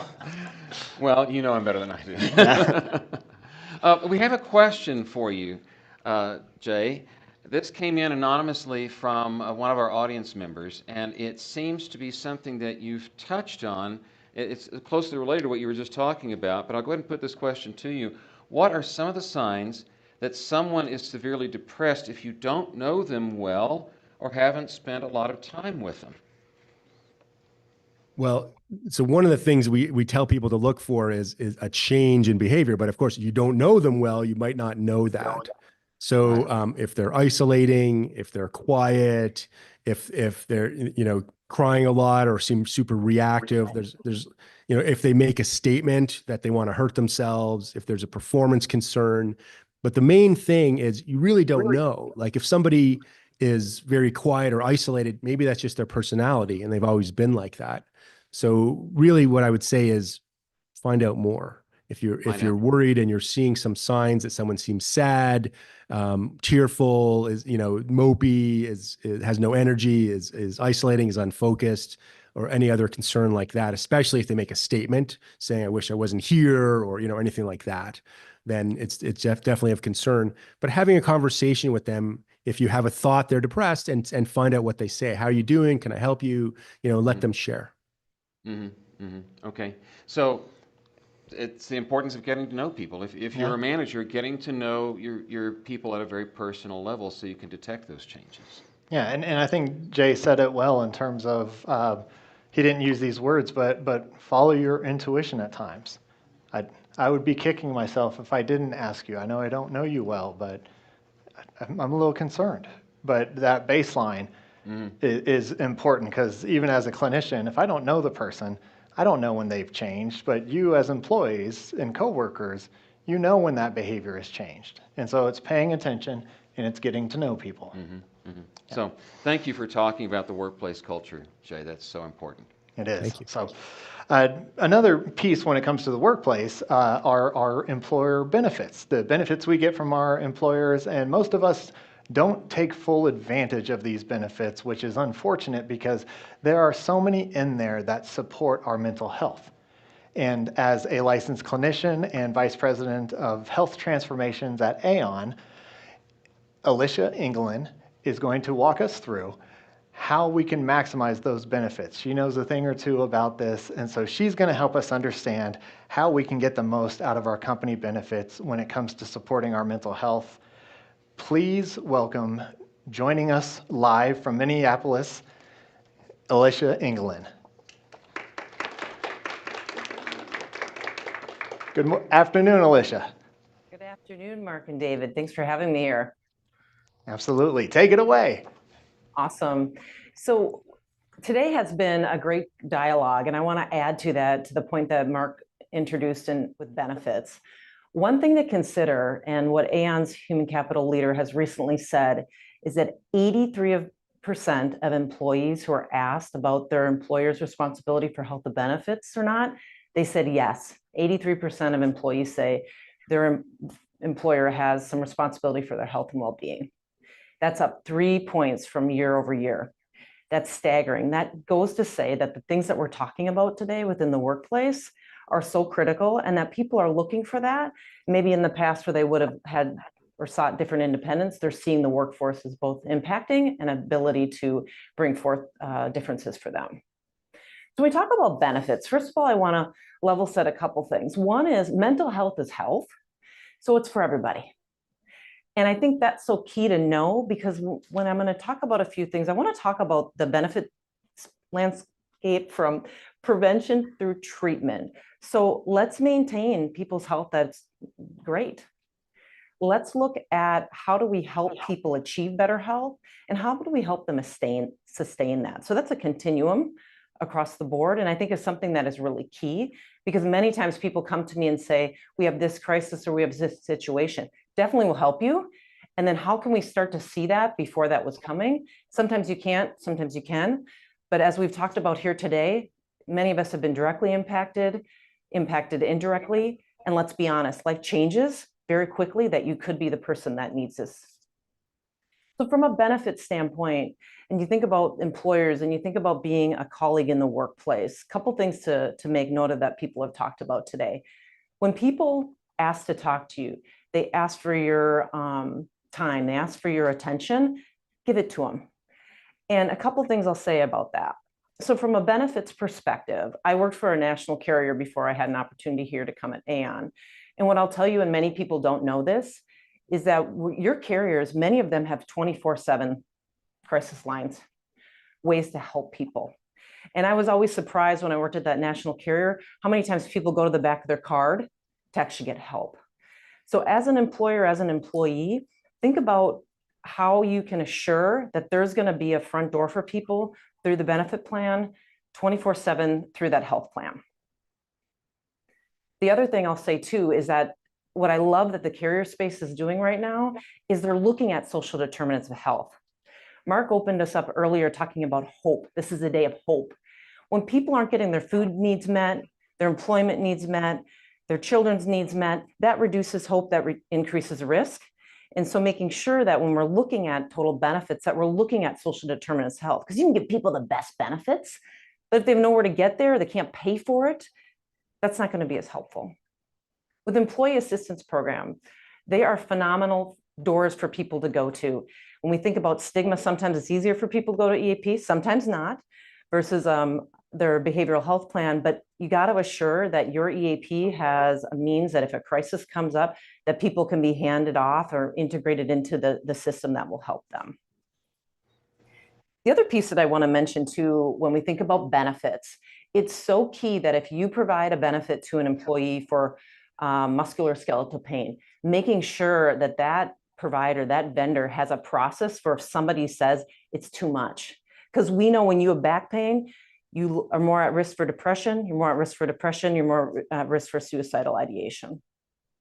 The other piece from a benefit perspective is that when you have a tragedy in the workplace, someone has death by suicide, there's a shooting, making sure that those services for critical incident stress debriefing and disruptive event management are brought in, because if we don't help people, there's a risk for something more to happen. And that can be a very, very good way to help people. The last thing I'll say is around culture. So many of my colleagues and now new friends have talked about this. Culture is the glue that brings us together or it keeps us apart. And so helping your leaders be empathetic, helpful, resourceful, because those benefits can be there, but if there's no one there to help them get there, that won't help very much. Reducing stigma. And then also, as you're looking at your benefits, and I talk to many people about benefits and spending money on benefits and how are they going to go for this next option. If it's in a business imperative, it's helpful. Your talent are the most important people and their families. Taking care of them and doing that from a business point of view is smart, and it's the right thing to do for people. So those are a few things that were top of mind for me today. So Mark and David, I'll pass it back to you. Thank you.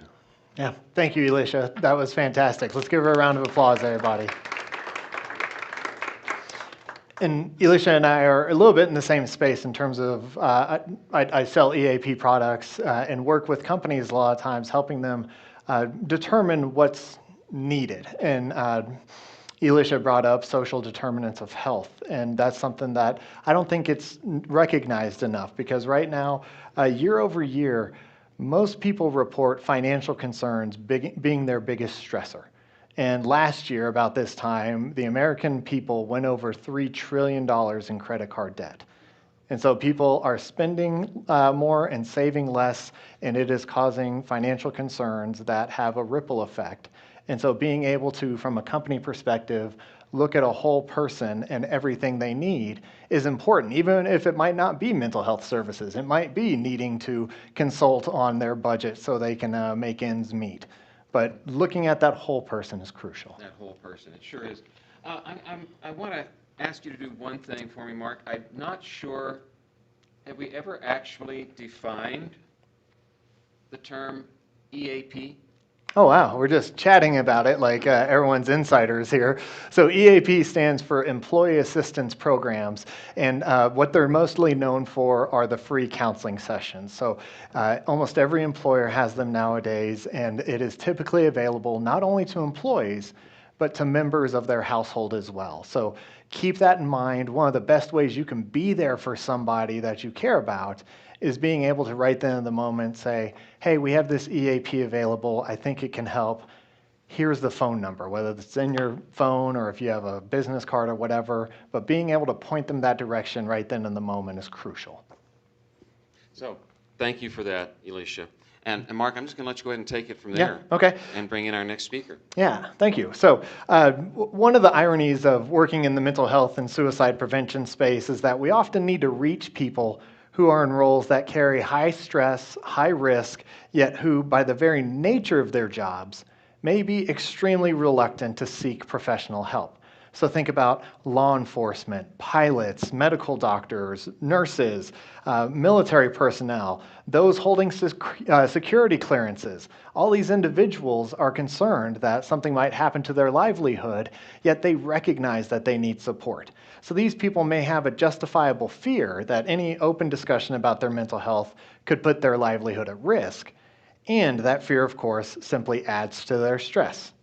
So how do you reach those groups? Fortunately, our next speaker is well qualified to address that very question. We go to Fort Worth, Texas now to hear from Dr. Charles B. Williams. Good afternoon, Dr. Williams. Good afternoon, David. Hey, Mark. Hey, Charles, how are you? Sorry, a little Doing more well, thank you. informal again. Dr. Williams is a board-certified emergency physician as well as a licensed police officer in the state of Texas with over 20 years' experience in trauma in all its forms. He has subject matter expertise in critical care, civilian and military special operations, and terrorism mitigation. He is currently the Chief Medical Officer of Lockheed Martin Corporation, where he has global oversight over on-site medical operations and crisis management. He is joining us from his home in Fort Worth, Texas. Please welcome Dr. Charles B. Williams.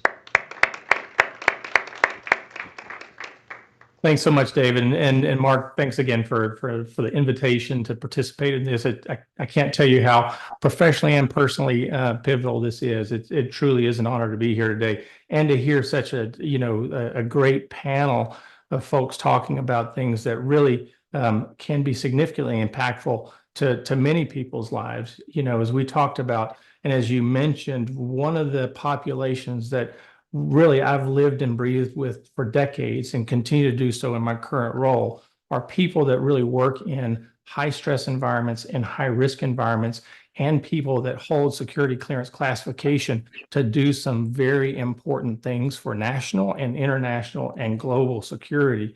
And so one of the things I wanted to talk about a little bit today was, who are those people and how do you reach those people? Because the nature of the business and the work that they do really does drive a tremendous amount of stress in their life, as well as a lot of trauma and a lot of drama that that really trickles down into things that they need to be able to speak about and do that openly, but there's an incredible stigma that exists. So I wanted to start with thinking about who are those people that do that. If you think about who are the roles, who are the individuals that choose the role to work in a high risk, a high stress environment, sometimes making life or death decisions in the matter of moments, you think of those people that really have a strong sense of purpose. Those have a tremendous feeling of purpose to the cause that they're serving. Those are individuals that have typically incredible responsibilities most of the time that touch not only their life, but multiple lives as well.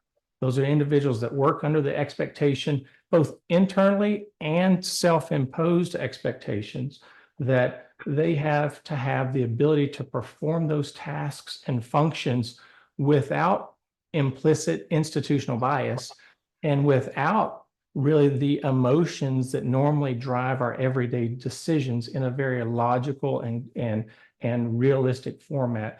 And those individuals are making decisions in many instances that are, again, life and death, or have implications to the lifestyle and manner of multiple others. In order to do that and to meet the expectations that are both internal and external, many times people build these barriers or firewalls between their emotions, their personalities, and the work that they have to do.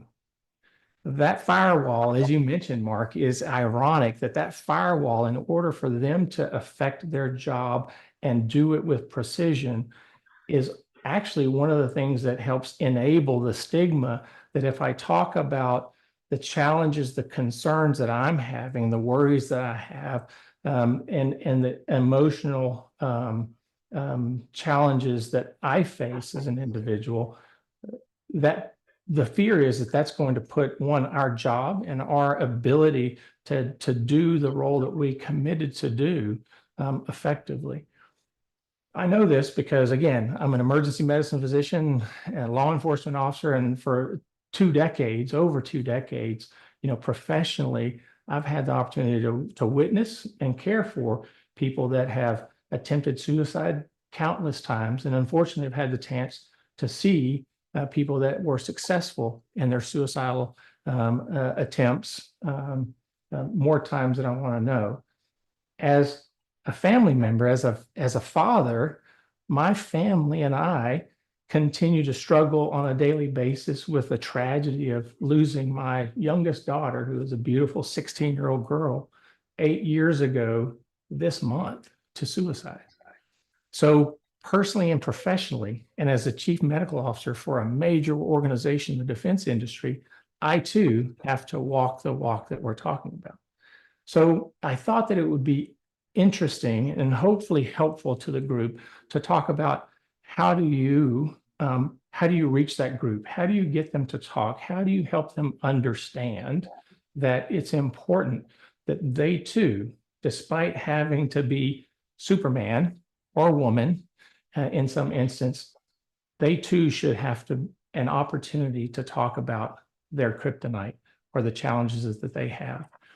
The great news is many of the things that we've heard already from the presenters are all elements of what you need. I think, and I took notes because it was all fantastic, and I always translate that information over. The work that Dr. Frey and Dr. England were talking about, as far as and Dr. Sandy were talking about putting together a healthy work environment and a workplace and a culture in which it is okay to talk about those things are so important. Working with special operations teams, small teams, and so forth, the thing that they truly, that makes them successful is knowing about each other, not only their strengths, but their vulnerabilities. And so there's a few things that came to mind that I thought about. What are the things that really are important for this community of the employees that work in high-risk environments and those people that hold security clearance classification? We'll talk a little bit about that in just a second. And it really is much the same as what you do for any employee or any other person that's out there, that you get an indication that there's a challenge. The first thing I talk about is active listening.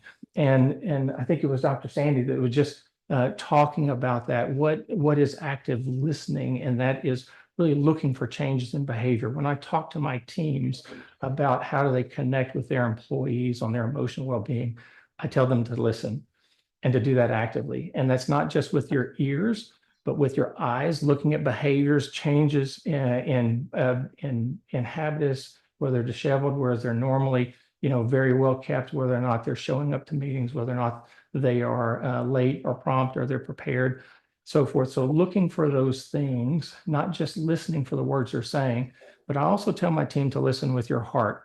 So I think it was, I think Mark, you were actually talking about your first interface with a person who was had suicidal ideation, was having challenges, and that you noticed that something was off. There wasn't anything specific that you saw, you just felt that something was off. What I tell people is to listen with your heart, because we do instinctually, if we're truly listening and we're actively listening, we have the ability in many instances to make a determination when something just isn't right. And you should have that ability and know what to do to act on that. So active listening is one of the things that I talk about. The other thing that's important for special operations teams, high-risk employees that are working in high-risk employees, people with security clearances is another thing we talked about. And that's, I think John talked about that as he was talking about the work that he was doing in the Army, in the military. And that is understanding that you're not alone. So normalization versus minimization. In other words, letting other people know that what they are experiencing is understood, and that many people do that. Now, it's not saying everyone thinks that way, so just disregard it. That's minimization. Normalization is saying, listen, we understand this is an issue. How do we work through this issue? And by the way, a lot of people have this issue as well. So for people that are the elite, we call that in my genre, we call that the tip of the spear. So those people that are the tip of the spear are afraid of no longer being the tip. You need to help those people understand that everyone has emotional issues at some point in time in their life, and they should be prepared and know how to work through those things. So normalization, so active listening, normalization. Vulnerability. One of the ways that I connect with my teams and the people that I work with is letting them know that I too am a person. And just as we've talked about earlier, I too and my family have had their struggles with people with emotional health and well-being and have had tragic consequences. So people knowing that tends to open up that aperture of exactly what we're talking about. And that is building this circle of trust. The fact that they trust you enough to work with them to help them work through this issue, and it doesn't denigrate, one, the professionalism of the role that they do and the tasks that they have at hand. So incredibly important to bring an element of vulnerability into that and engender trust as well.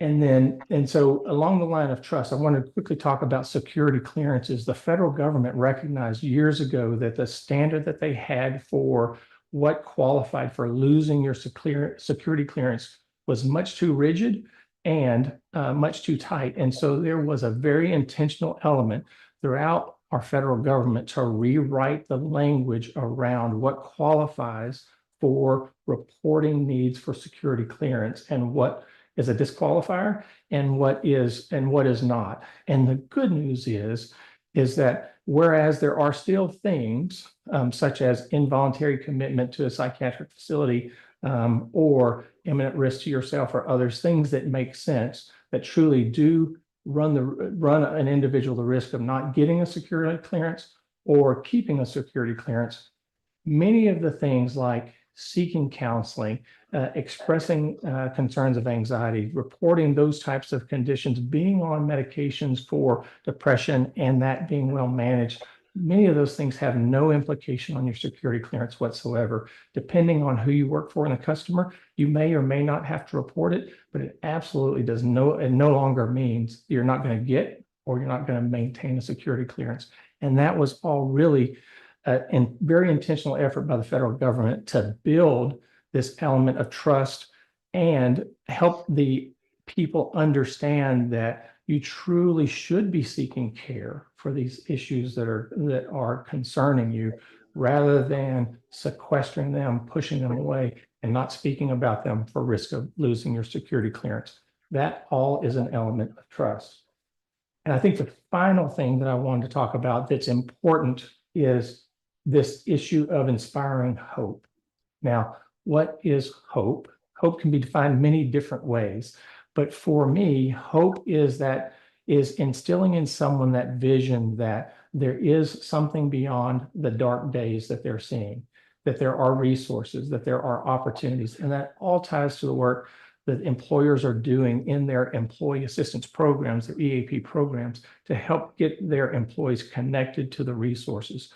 But even if you're working with someone, or even if you are that someone that struggles with purpose and why is this happening, you should always work to understand, one, there's always hope, or you should always be working to help give people hope, because as long as people have hope, they don't get desperate.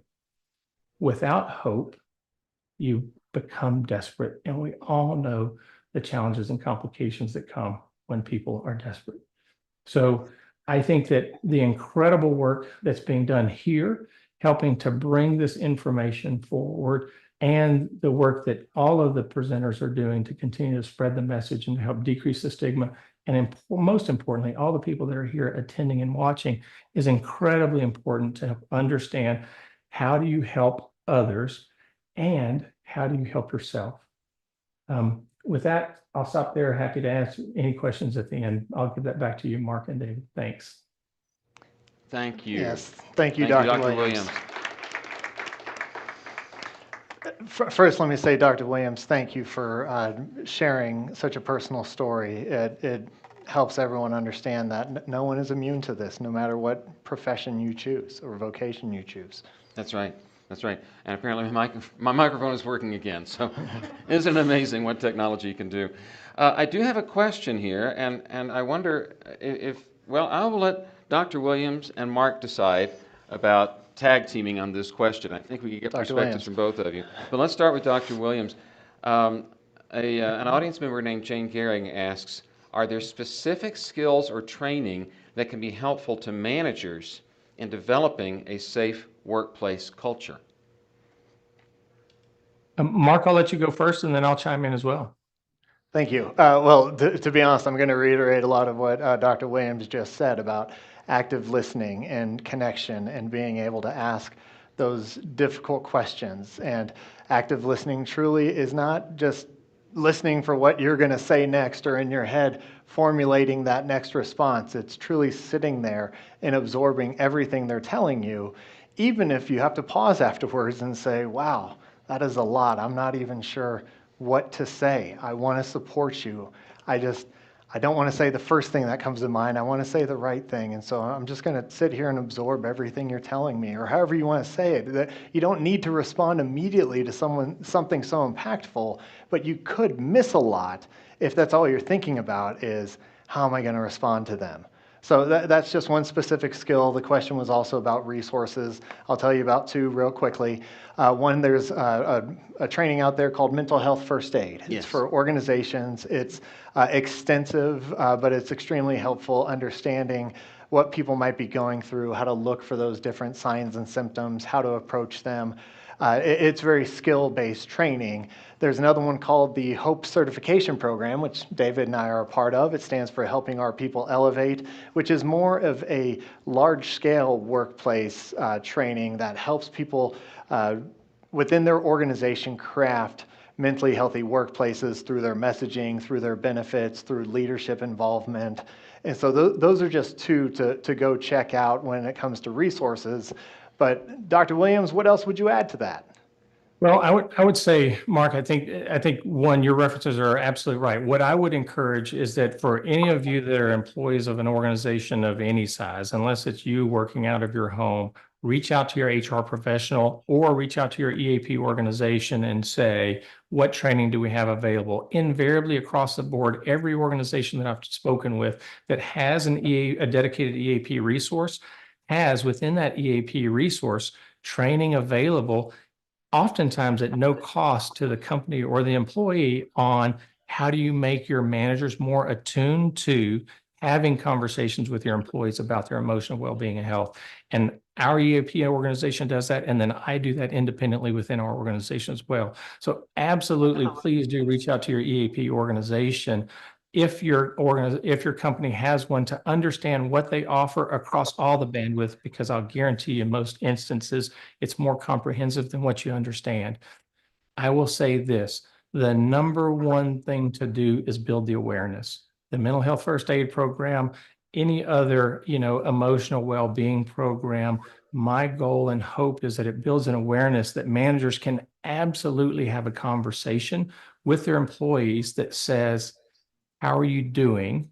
And is there something that I can do to help? You're not asking for someone to disclose any protected personal health information. You're not requiring that or mandating, but it builds that element of trust. It shows that you care. It gives you the opportunity to listen and hear, both with your eyes, your ears, and your heart, right? And it helps you better understand what are the things that you can do to help your employees be more successful, productive, and satisfied with work, which is what we all as managers want. Thank you. Absolutely. Very well put, Dr. Williams. Yes, it was. Are you ready for a break? I'm ready for a break. Are you ready for a break? We've been doing this for a while now, so Yes. we are going to take 15 or a 10-minute break. 10-minute break. 10-minute break. Don't sorry. oversell it. Yes. Before our next speaker, but while we're doing that, we have another chance to interact together. So we're going to put a question up on the screen. You can either use the QR code again or answer directly in chat.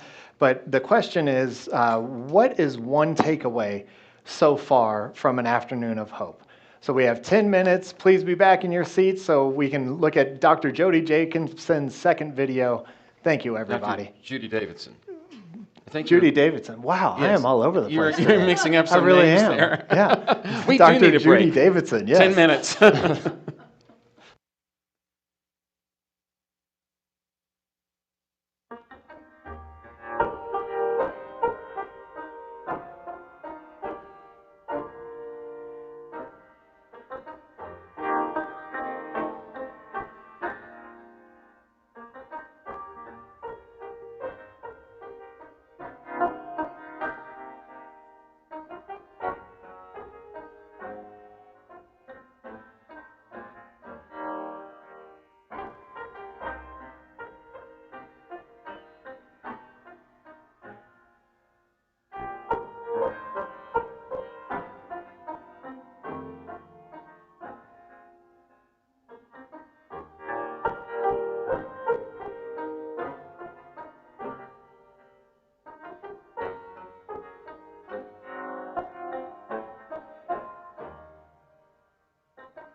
Thank you for joining us for an afternoon of hope. We'll be back in just a few moments. You could scan the QR code and answer the question, what's your one takeaway from an afternoon of hope?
Let's welcome back your host, Mark McPhee.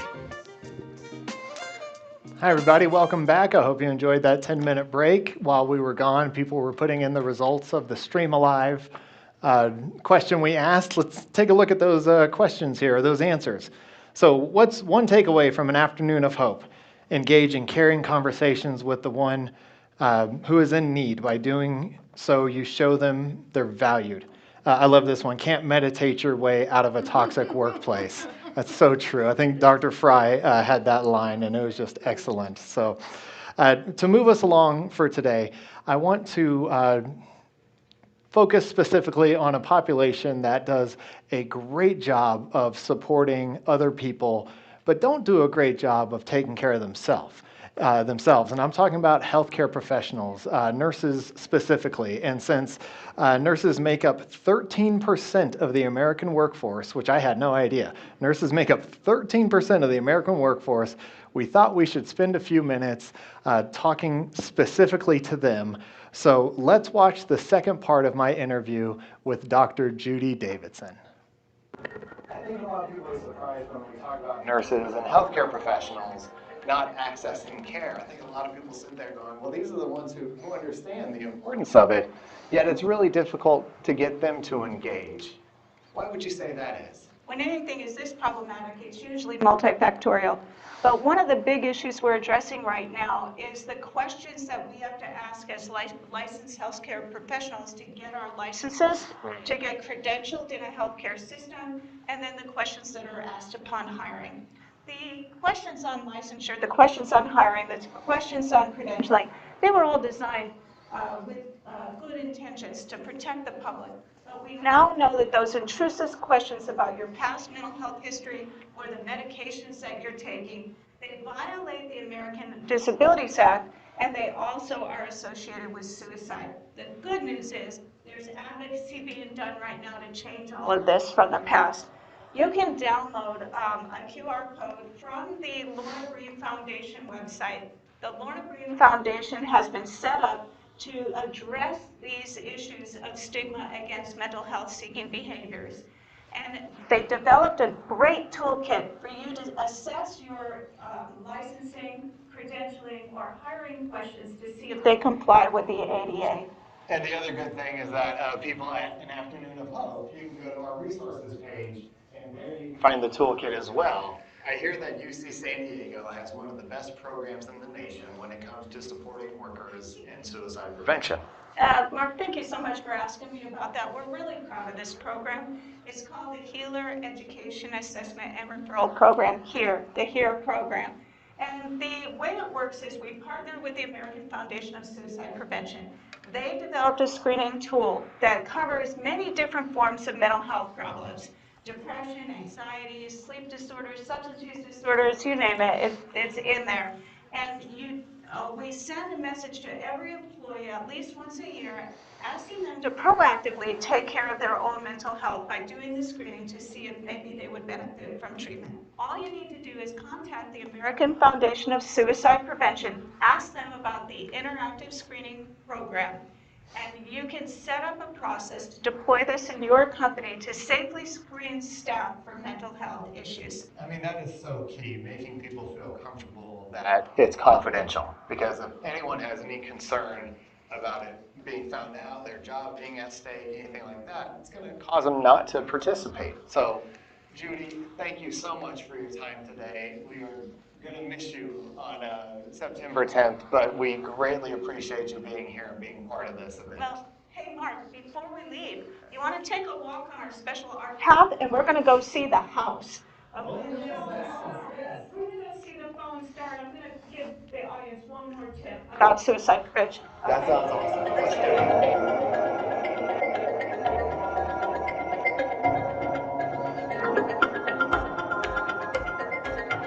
So, Judy, this is a pretty impressive snake. Where are we? What are we doing? Well, the snake is part of our special Stewart collection. It's a collection of outdoor art. But what I really wanted you to see is that house off to the distance. So that house was designed by an artist who came to the United States and then felt so unsettled after moving away from his hometown, isolated, alone, disconnected, right, and a little off kilter. Everything felt just not quite right, like falling off the edge of a cliff. And that's what that house represents.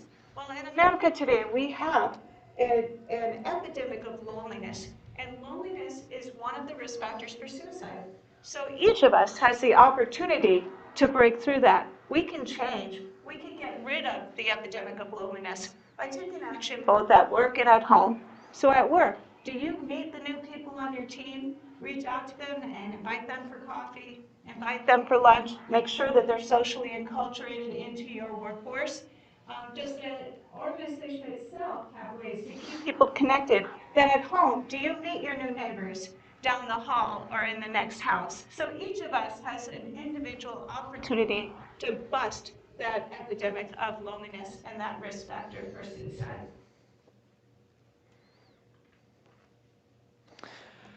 That was a pretty powerful day, spending it with Judy Davidson and hearing her story and how much she wants to teach.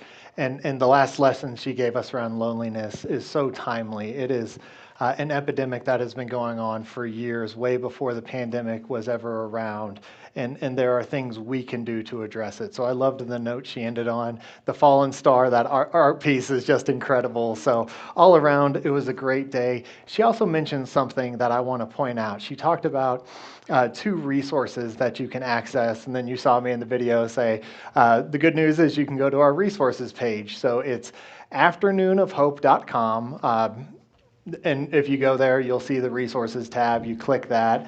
The resources that have been discussed today are there, but there's also original content. For example, Sally Spencer Thomas is an international expert on suicide prevention who couldn't be here today, but she recorded a video for us specifically for an Afternoon of Hope, focused on helping working parents who might be concerned about their children and possibly having suicidal thoughts and ideation, and how do you support them? So please check out that resources page. It has a lot of great information and education on there, which we've received a lot of so far today. I don't know about you, but it has been a pretty amazing day with everything that our experts have given us. And today is an afternoon of hope. And so we want to shift gears a little bit. You've already met my co-host, David Odie. What you may not realize is that he has a very personal connection with today's topic. As you are about to find out, when you hear what he has to say, you will understand even more clearly why we call this event an Afternoon of Hope. David's speech is titled 6 Words. Please welcome back to the stage my co-host and our keynote speaker, David Odie. Thank you, David.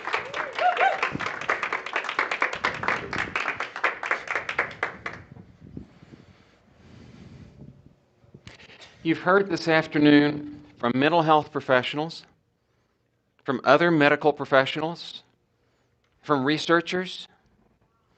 I am none of those things. I am a storyteller. Now, you've heard some powerful stories this afternoon. You've heard stories of loss.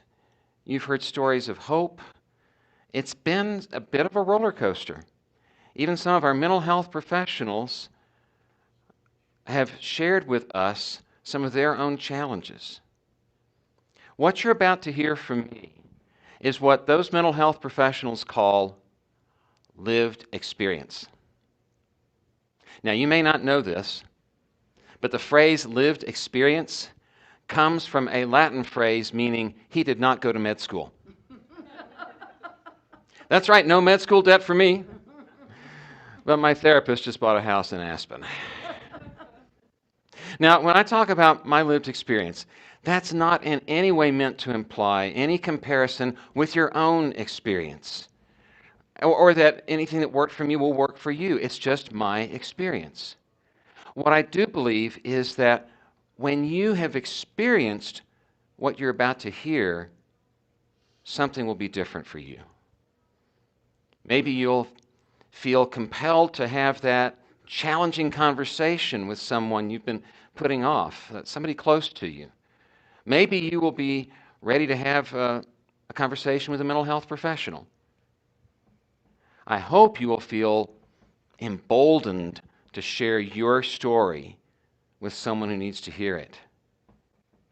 And maybe you will think, wow, I'm not alone.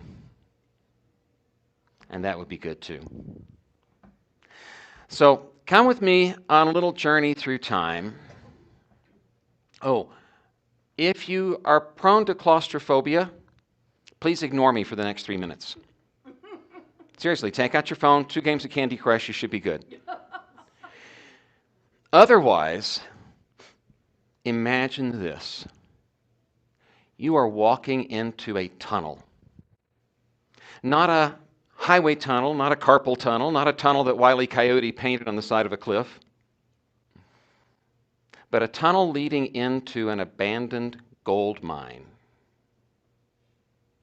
As you move away from the entrance, the only light comes from a headlamp being worn by the person walking in front of you, because there's no room for the two of you to walk side by side. You can reach both hands out and touch the sides of this tunnel. If that feels like it's closing in, get your phone out. Candy Crush, I'm telling you. We'll pick you up later. You can smell the musty, damp air in this tunnel that's carved out of solid rock.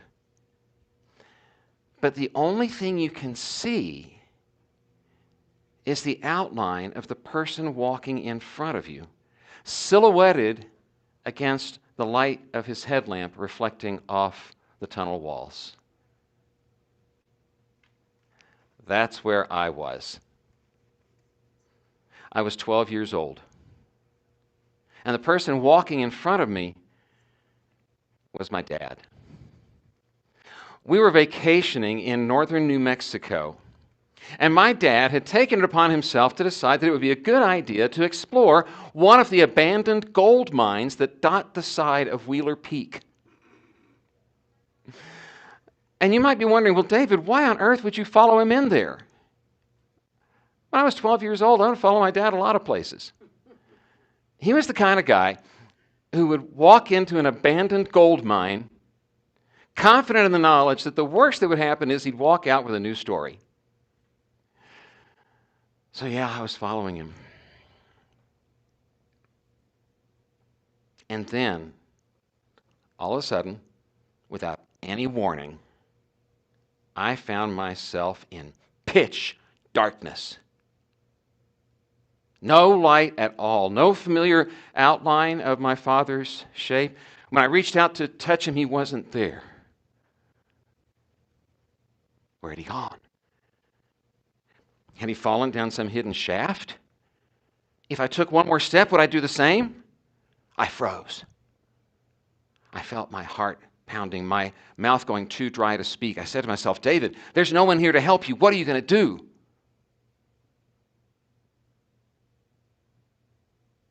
I was paralyzed.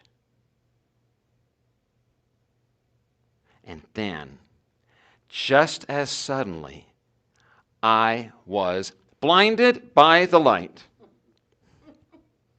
You just sang that in your head, didn't you? You can thank me for the earworm later. It'll be in your mind all week. I was blinded by the light of my father's headlamp. He had turned around to see why I wasn't following him. The tunnel had unexpectedly made a sharp right turn, and when he turned, there was nothing to reflect his light back at me. To this day, I have never experienced such utter physical darkness. My dad looked at me and said, "Why weren't you following me?" And I said, "You disappeared. You never told me that was a dad's superpower." And that pretty much brought an end to our subterranean adventure. Can you imagine not being able to take another step and not knowing where to turn? Feeling alone and powerless and paralyzed? Have you ever disappeared into the darkness?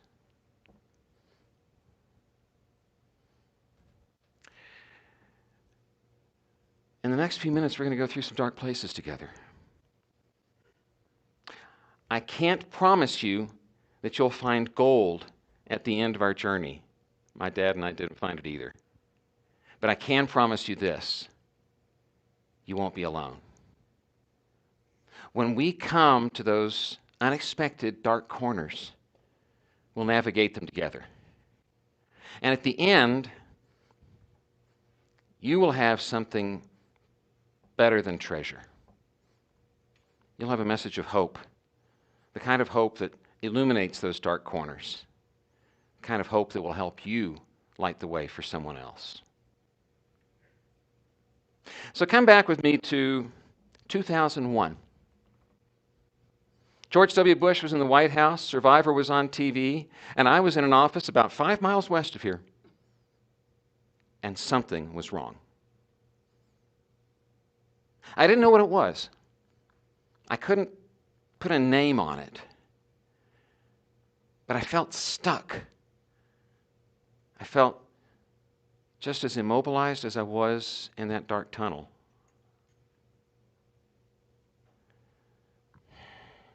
More than stuck, though, I felt like a failure. I felt like I was a failure as an engineer, as a husband, as a father. I remember saying to myself, David, what value do you offer anyone? To this day, I have never experienced such utter psychological darkness. I was back in that mind tunnel, except that I had two things going for me. One was a telephone, and the other was the knowledge that I could ask for help. And I feel very fortunate for having grown up in a family where it's okay to ask for help. And I realize that's not true for everyone, especially us guys. When you picture a guy picking up the phone to ask for something, it's probably what? Pizza. Pizza. That's what I was going to say. Power tools. We'll go with pizza. I mean, let's face it, for most guys, asking for help is right down there with asking for directions. Is it any wonder GPS was built on the work of a woman mathematician? There you go, ladies. One more century of pointing men in the right direction. But back to 2001. It was February. I remember clearly the day I was staring at that telephone, and I finally decided to pick it up. And I called the number for Arapahoe Douglas Mental Health, my county mental health agency. And not long after that, I found myself in the office of a therapist named Randy. And not long after that, I found myself in the office of a psychiatrist. And then I had my diagnosis: major depressive disorder. Disorder. In simpler terms, depression. Now, would you believe that there are people, probably not in this room, but you will encounter them, people who think that depression is not real? They put it in the same category as ghosts, UFOs, and honest roofers. Well, I'm here to tell you there are things in this life that are real and verifiable and true, whether you believe it or not. Vaccines save lives. The world is round. The Colorado Rockies once played in a World Series. I know, hard to believe. And depression is real. Now, let me remind you that I am not a mental health professional. I am not here to diagnose, to offer treatment, to make any recommendations. I'm just telling you my experience. And my experience was a diagnosis of depression and a doctor who said, David, we're going to put you on a medication that will help you get to the point where you can be an active participant in your recovery. So my recovery from depression involved medication,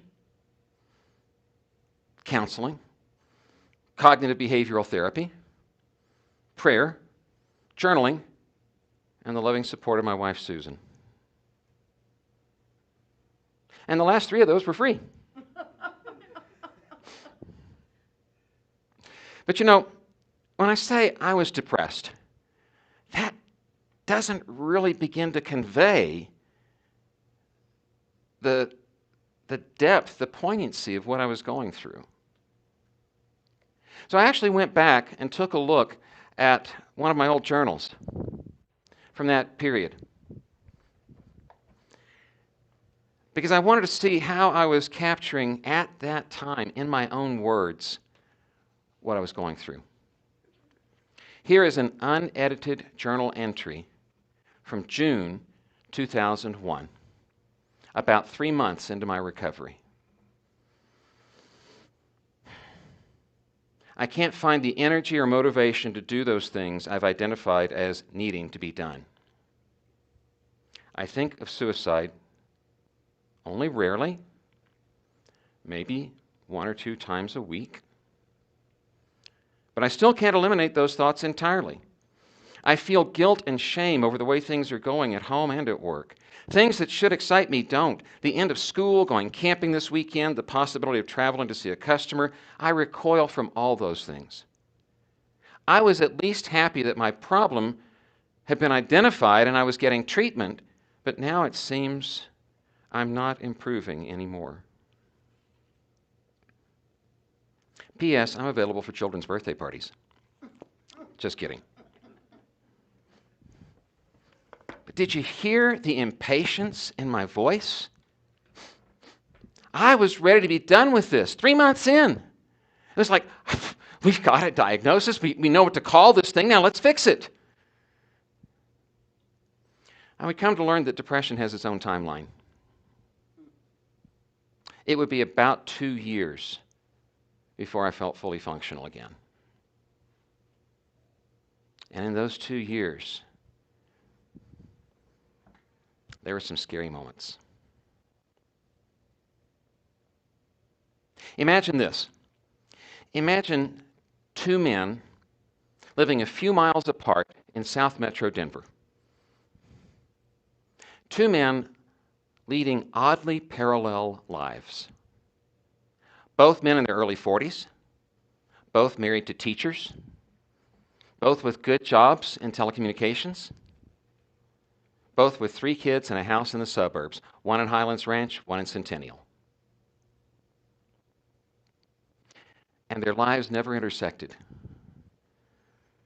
until one dark day.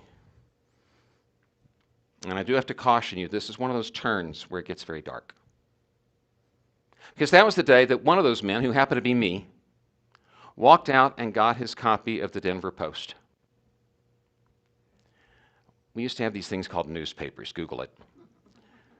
Brought it in, unfolded it, and read the story of the man in Highlands Ranch who the day before had died of suicide, tragically. And what was even more tragic and sadly more newsworthy was that before ending his own life, he had ended the lives of his wife and children.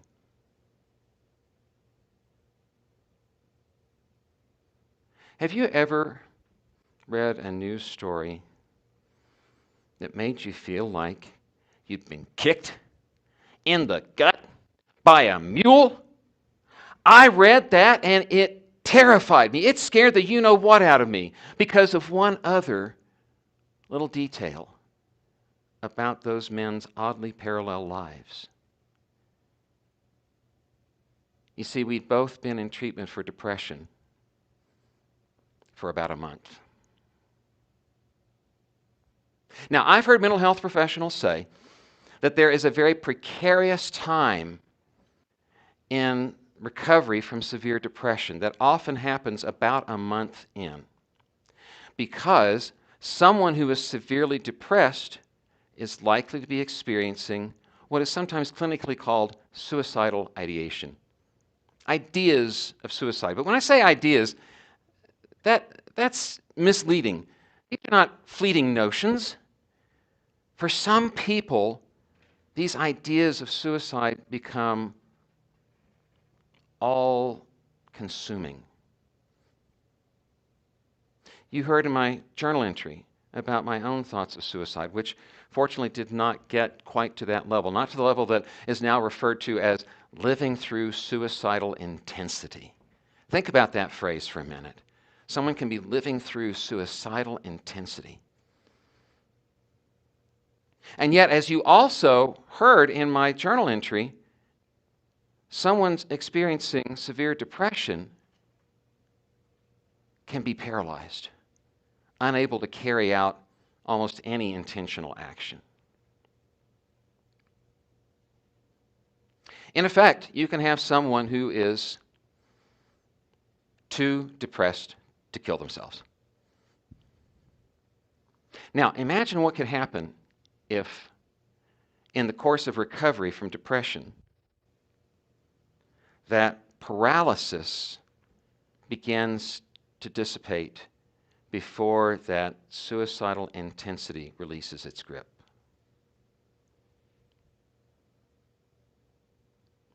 What can happen is what happened that day in Highlands Ranch in April 2001. A suicide accompanied by additional loss of life. Now, I can't minimize that.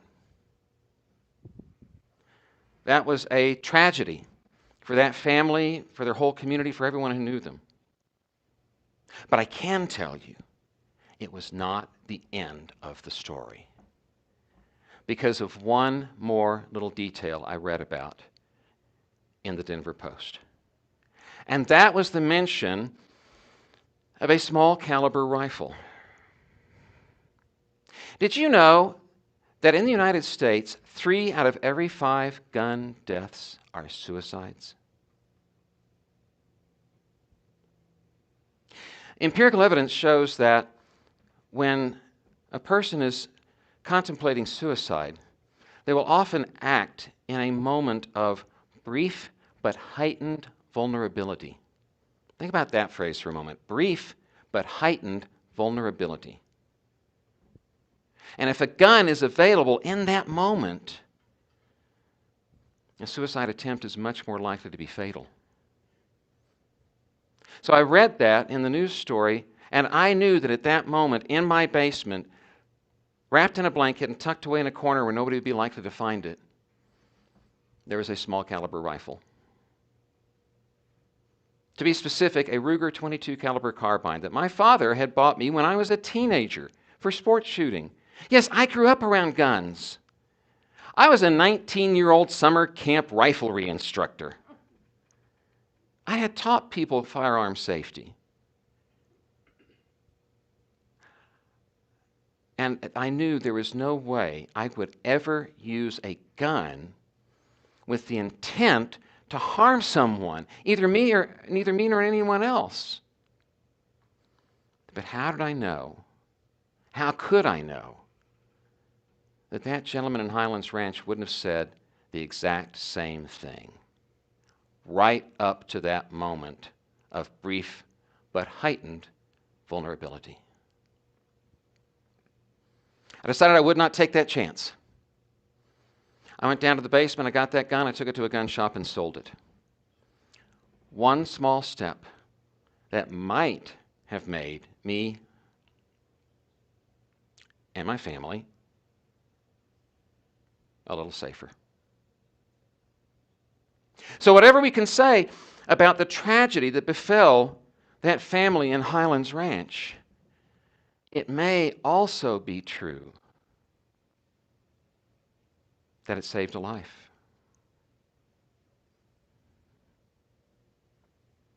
Yes, there were some scary moments along the way. There were moments when I felt as immobilized as I was in that gold mine. And there were moments when, and fortunately, increasingly frequent moments over time, where I felt motivated to take action, like getting rid of that gun. Recovery from depression for me was not a linear path at all. In fact, you're probably wondering, well, David, how did you finally recover from depression? And I'm not sure I can give you a good answer. But I can tell you this, that to answer that question as best I can, we've got to introduce a new character into the story. John? We've got to introduce a new character into the story. Please direct your attention to the screen, and if you're at home, Make sure your sound is up.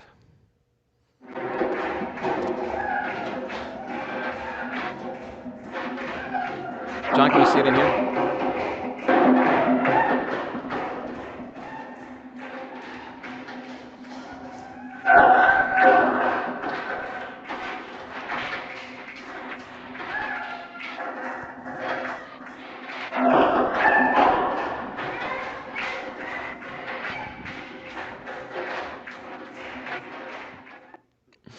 The young woman you saw dancing in that video is my daughter, Barbara.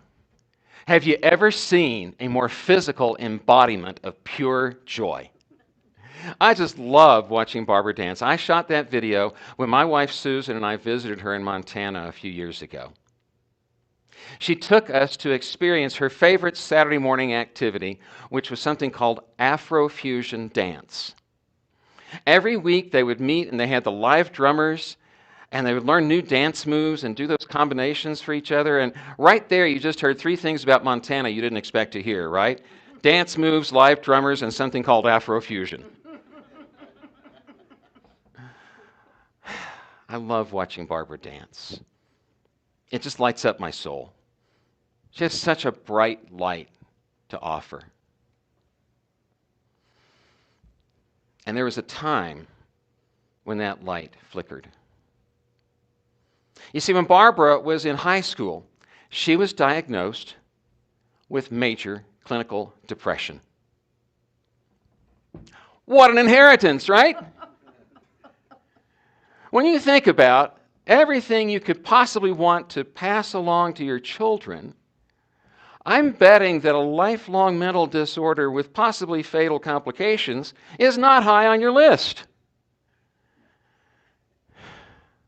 Well, Barbara went to work. We were so proud of her.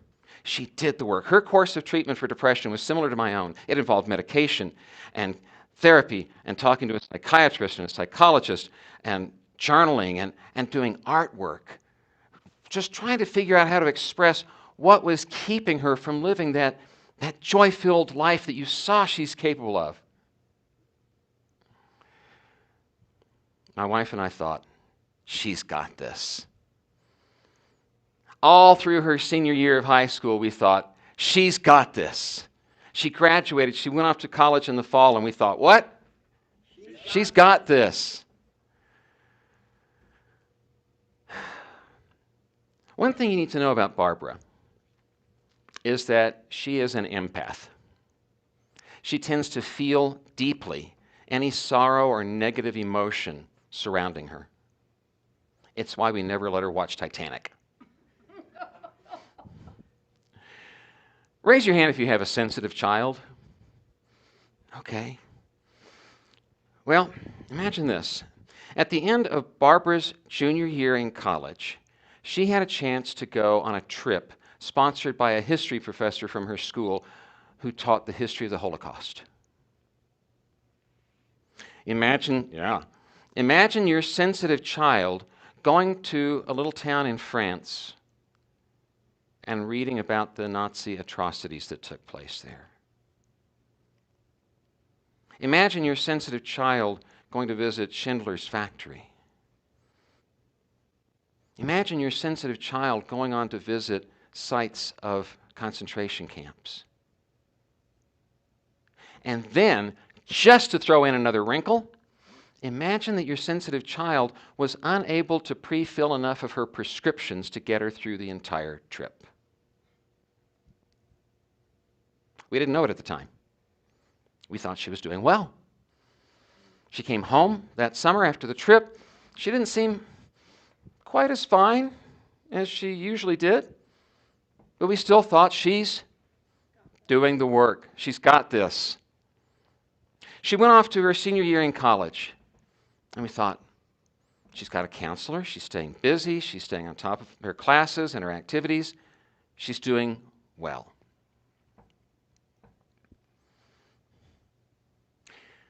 On the Saturday of Halloween weekend, November 2nd, 2013,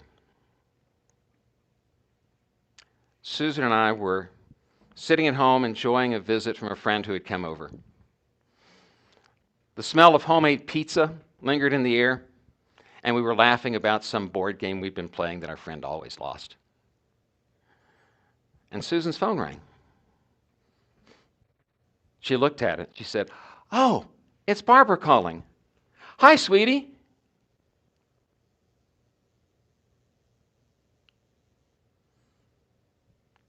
It was not our sweetie. A male voice on the other end said, "Reverend Odie," my wife is a minister now. "Reverend Odie, this is Barbara's friend Willard. I'm with her at the emergency room. She swallowed some pills. They're pumping her stomach. I think I got her here in time. I think she'll be okay."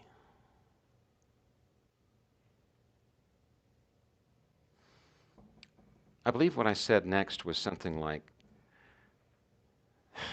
"Thank God Willard called us.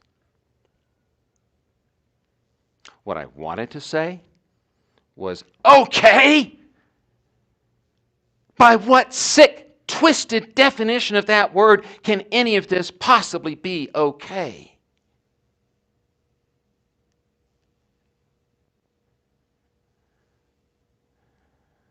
That was Saturday night. Sunday morning, 11 o'clock, time for church. And my minister wife stands in front of her congregation at Grace United Methodist Church in Billings, Montana, and she led worship. She preached a sermon. She did her best to make a joyful noise to the Lord, as the psalmist says. And at the end of that service, she stood in front of her congregation, and I stood next to her, while she explained to these people who had known our bubbly, lively, outgoing middle daughter all through her high school years that she had tried to end her life.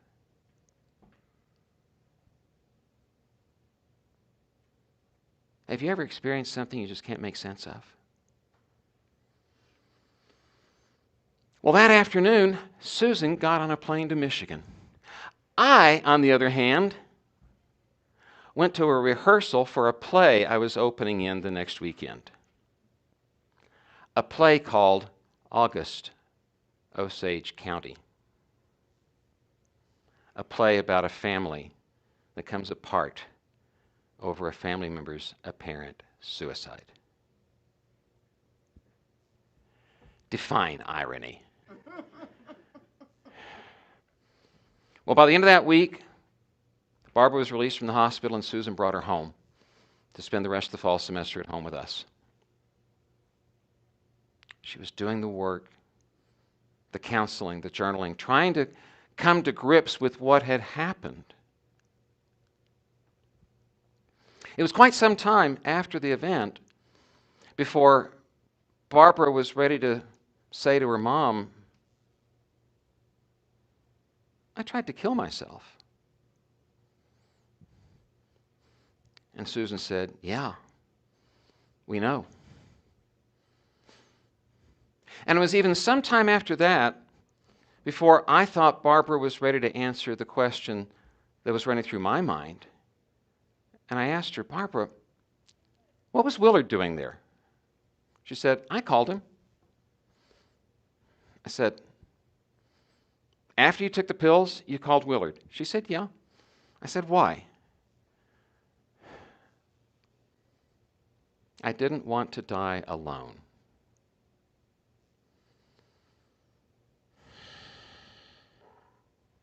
Six words. Those 6 words are forever engraved upon my heart. Imagine, here is someone experiencing a kind of pain, a level of emptiness that that I couldn't even fathom. And the people person in her couldn't stand the thought of being alone. But That's not where Barbara's story ends either. She did stay home with us the rest of that fall semester, doing the work, keeping up with her schoolwork as best she could. And come January, with some misgivings, we let her return to college for the spring semester. Oh, we had a plan in place. She had to stay in frequent contact with us. She had to continue talking to her counselor on campus. And she had to return our phone calls and our text messages promptly. Super annoying, I know. We had to know she was safe. By the grace of God and with the help of that small academic community that lifted her up and supported her, Barbara graduated with her class that spring.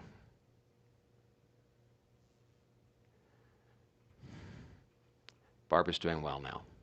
You saw her dancing 5 years later. You know what Barbara's favorite expression is? You've heard it before.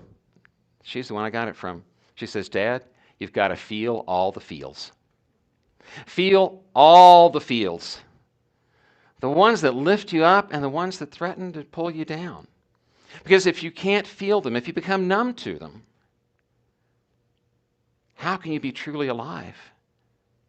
As alive as that young woman you saw dancing. As alive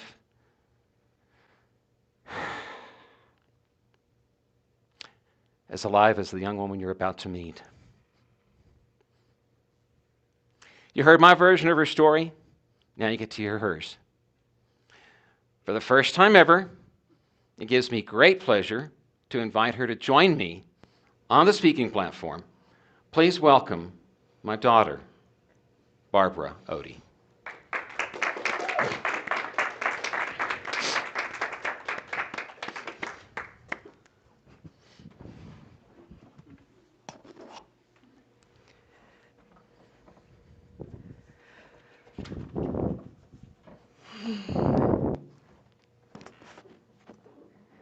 Take a deep breath, everyone. You know the story has a good ending. This November, it will have been 11 years since my near-fatal suicide attempt. It has taken me probably half of that time to get comfortable even calling it a suicide attempt. For a long time, I couldn't use those words to describe what had happened because I felt like it didn't accurately reflect what had happened. I was an RA in college, a resident advisor for 2.5 years.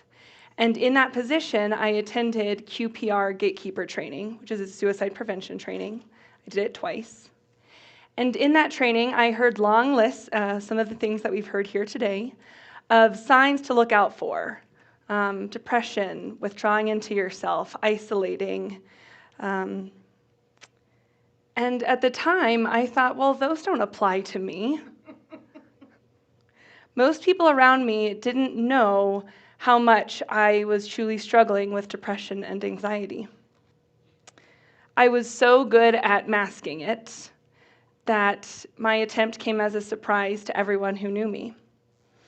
And one of my therapists later on said, "Barbara, yours was one of the scary ones. No one saw it coming." In the days and the weeks prior to my attempt, I didn't show any outward signs. I didn't immediately start giving away my possessions. I didn't talk about a plan. I didn't, write letters to loved ones or immediately seem happier with an end in sight. Instead, I went through my daily routine. I went to class. I did my research for my senior thesis. I applied to PT schools. I went to my practicum. I met with friends. I did my RA duties. I stayed so busy, sun up to well past sundown, so that I would never have to stop and think about the anxiety, the constant barrage of voices that were telling me I was not good enough, that it didn't matter what I did, it would never be enough. And so I sat in this void, and no one saw how much I was struggling. No one saw how much I just needed to hear. You are worth more than your degree. You are worth it even if you don't go to PT school. Your life is more important than this list of your accomplishments. And so I sat in this void where a lack of emotion was more terrifying than the onslaught of all the emotions. A void where I felt like the life that I was living wasn't a life at all. And so on November 2nd, 2013, I tried to fill that void. It was not something that I had planned. It was not premeditated.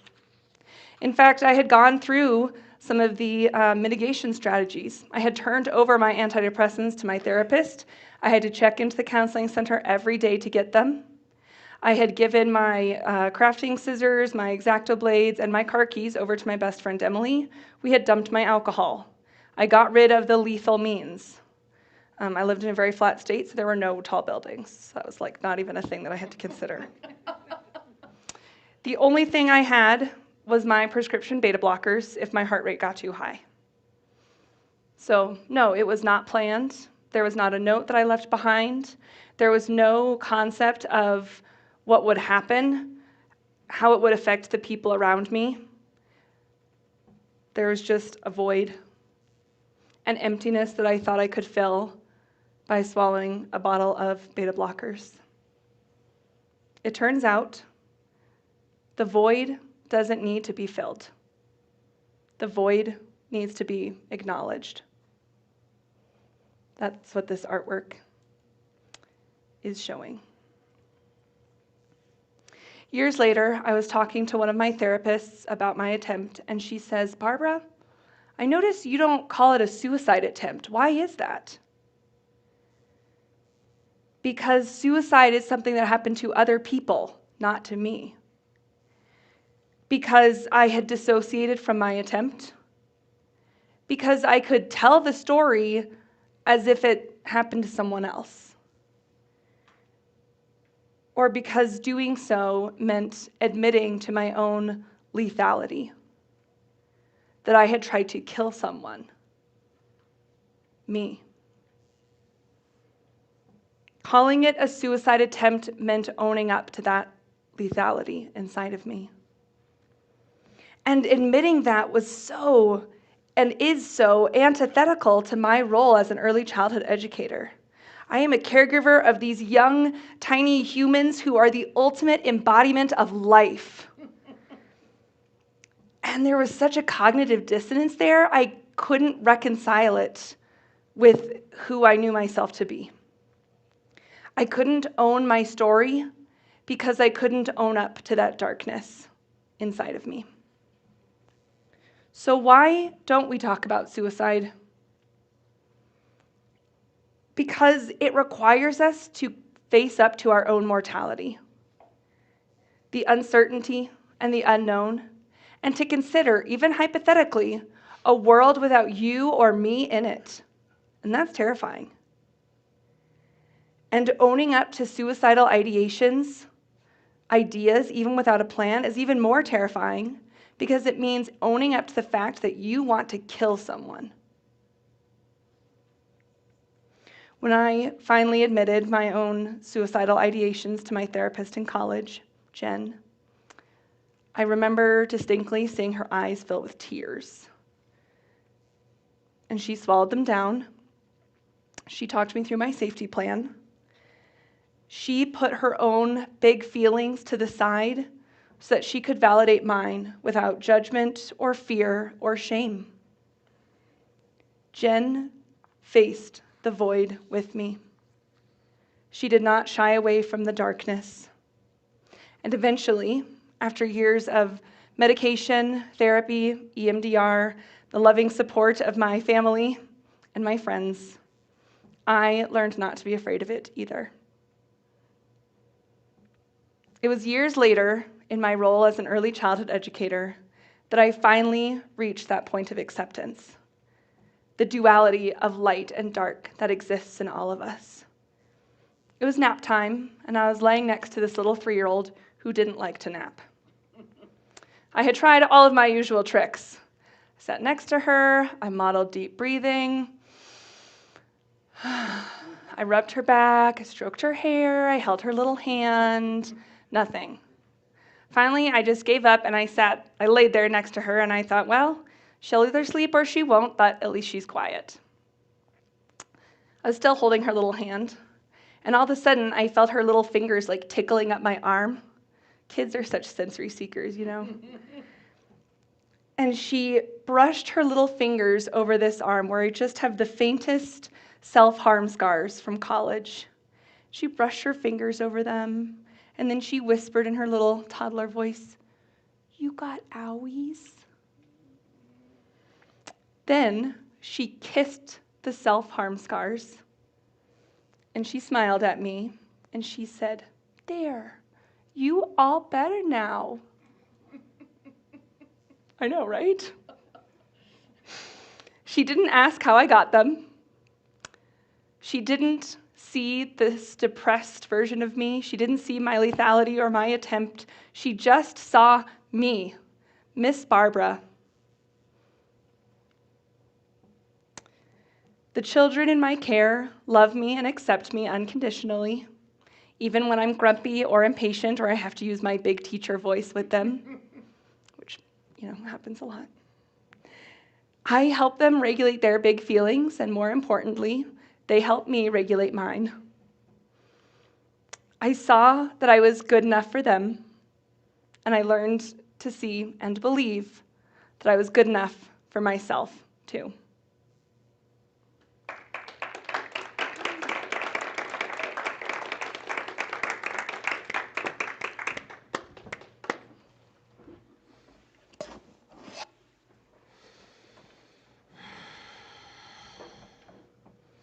Got to feel all the feels.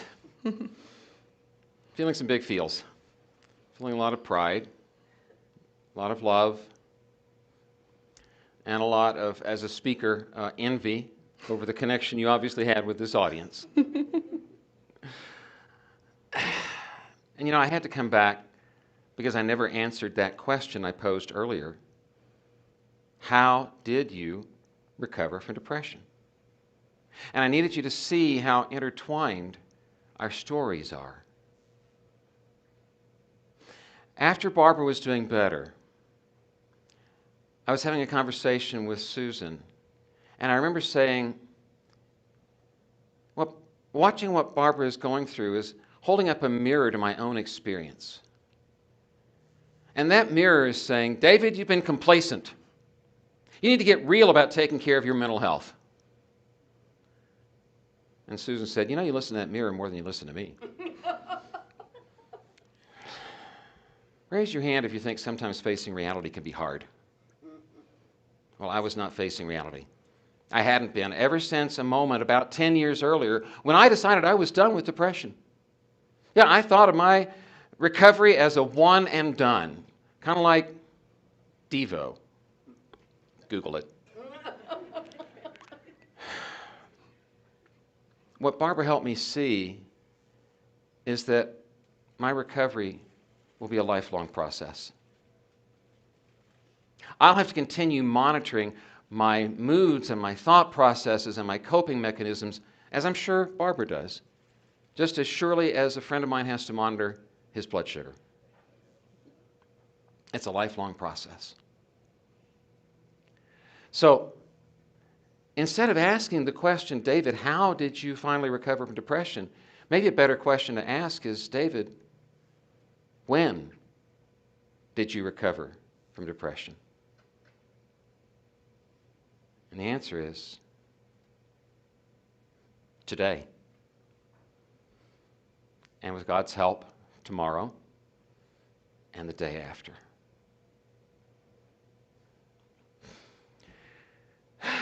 Deep breath time again. It's been quite a day, speaking of days, right? I think it's time for a little check-in. Here's what I'd like you to do. I want you to find somebody nearby to talk to. If you're at home on Zoom, I hope there is someone nearby you can talk to because we're not going to do breakout rooms. If you're in a room, turn to someone nearby, even if it's someone you don't know. And what I would like you to do is turn to someone look at them and say, how are you really doing today? And your job is to listen closely enough to their answer to know whether maybe you need to continue that conversation after we're done in a few minutes. I'm going to give you 1 minute, that's 30 seconds each for you to answer the question. Go.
Raise your hand if you just started a conversation that you're going to continue in a few minutes after we're done.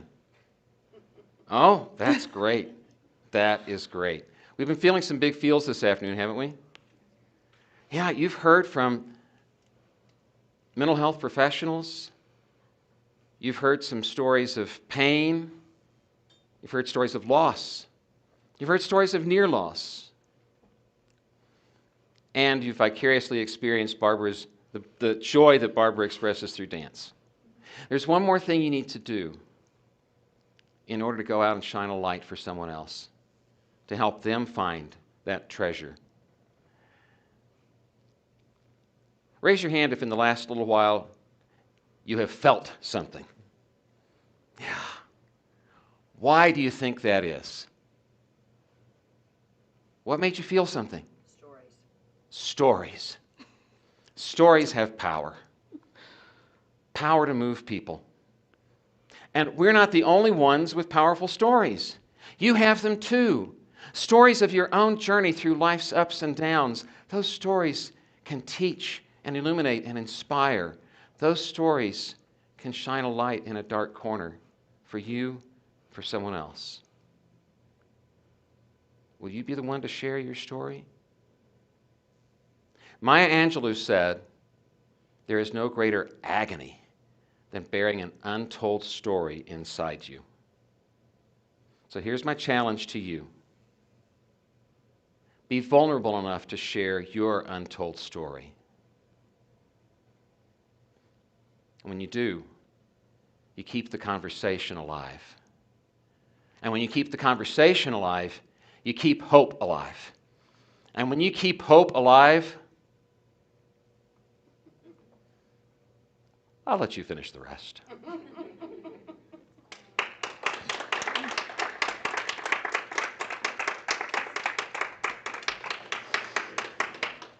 Thank you.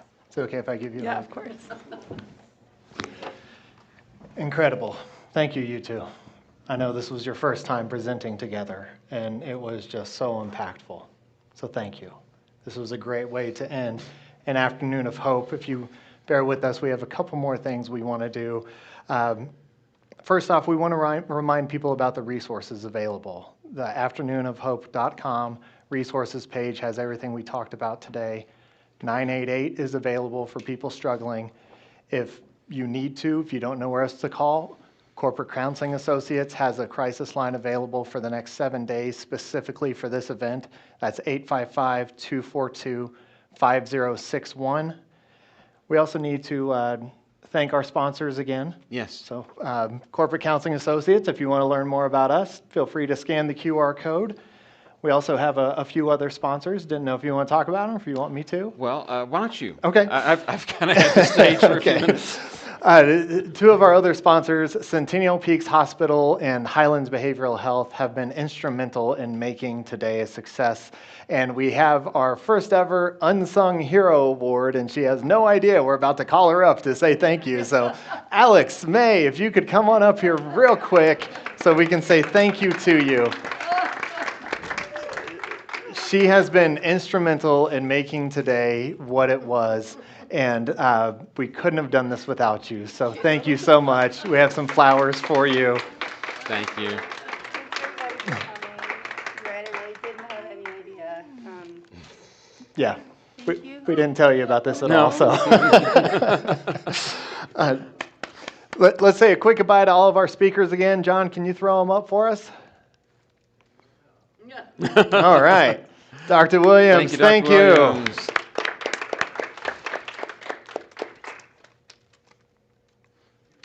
I guess just Dr. Williams, thanks. Just kidding. And Jay and Jeff in New York, thank you. New York, thank you. John in San Antonio, thank you. And Dr. Fry, thank you from Baltimore. Thank you.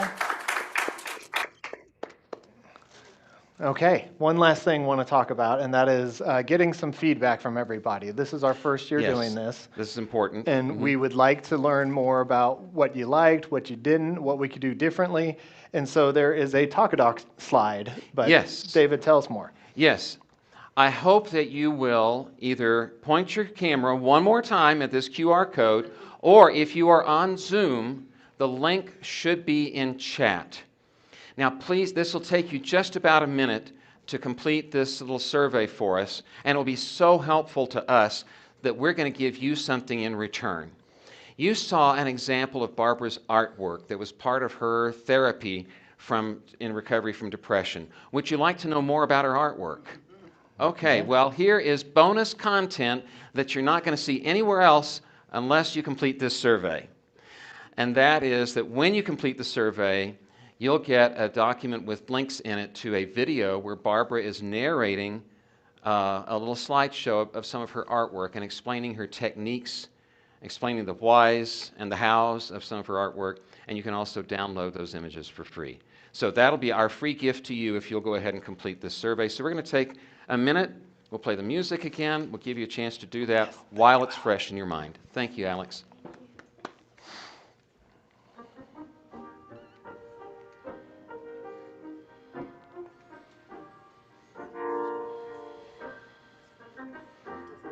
And thank you for bearing with us a few extra minutes. Yes, yes.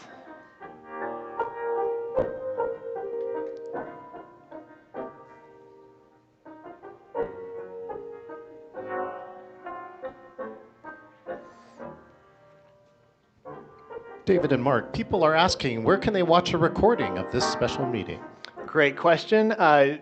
Continue to check out afternoonofhope.com. The resources page as well as the homepage will have videos being put on there, not only of the entire event, but also specific speakers' videos. There's also a pop-up on that website that you can put in your email address to be notified when these new videos are posted. But afternoonofhope.com is where you can find all the information about this year's event. But we also plan on doing this next year, so you're going to find information about 2025 up there shortly. All right, everybody. We hope you've enjoyed your time with us. We've greatly enjoyed it. We appreciate you being here. This has been an afternoon of hope. It has. And we hope everybody feels the same way. Thank you and take care, everybody. Bye-bye. Bye.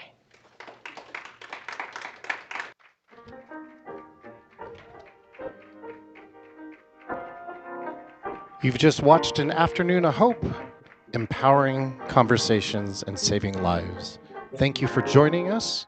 Those who are on our live stream, we're going to end soon, and those who are on virtual, our host, Marty Dickinson, will have a conversation if you'd like to ask any questions to any of our speakers. Thank you again for joining us for an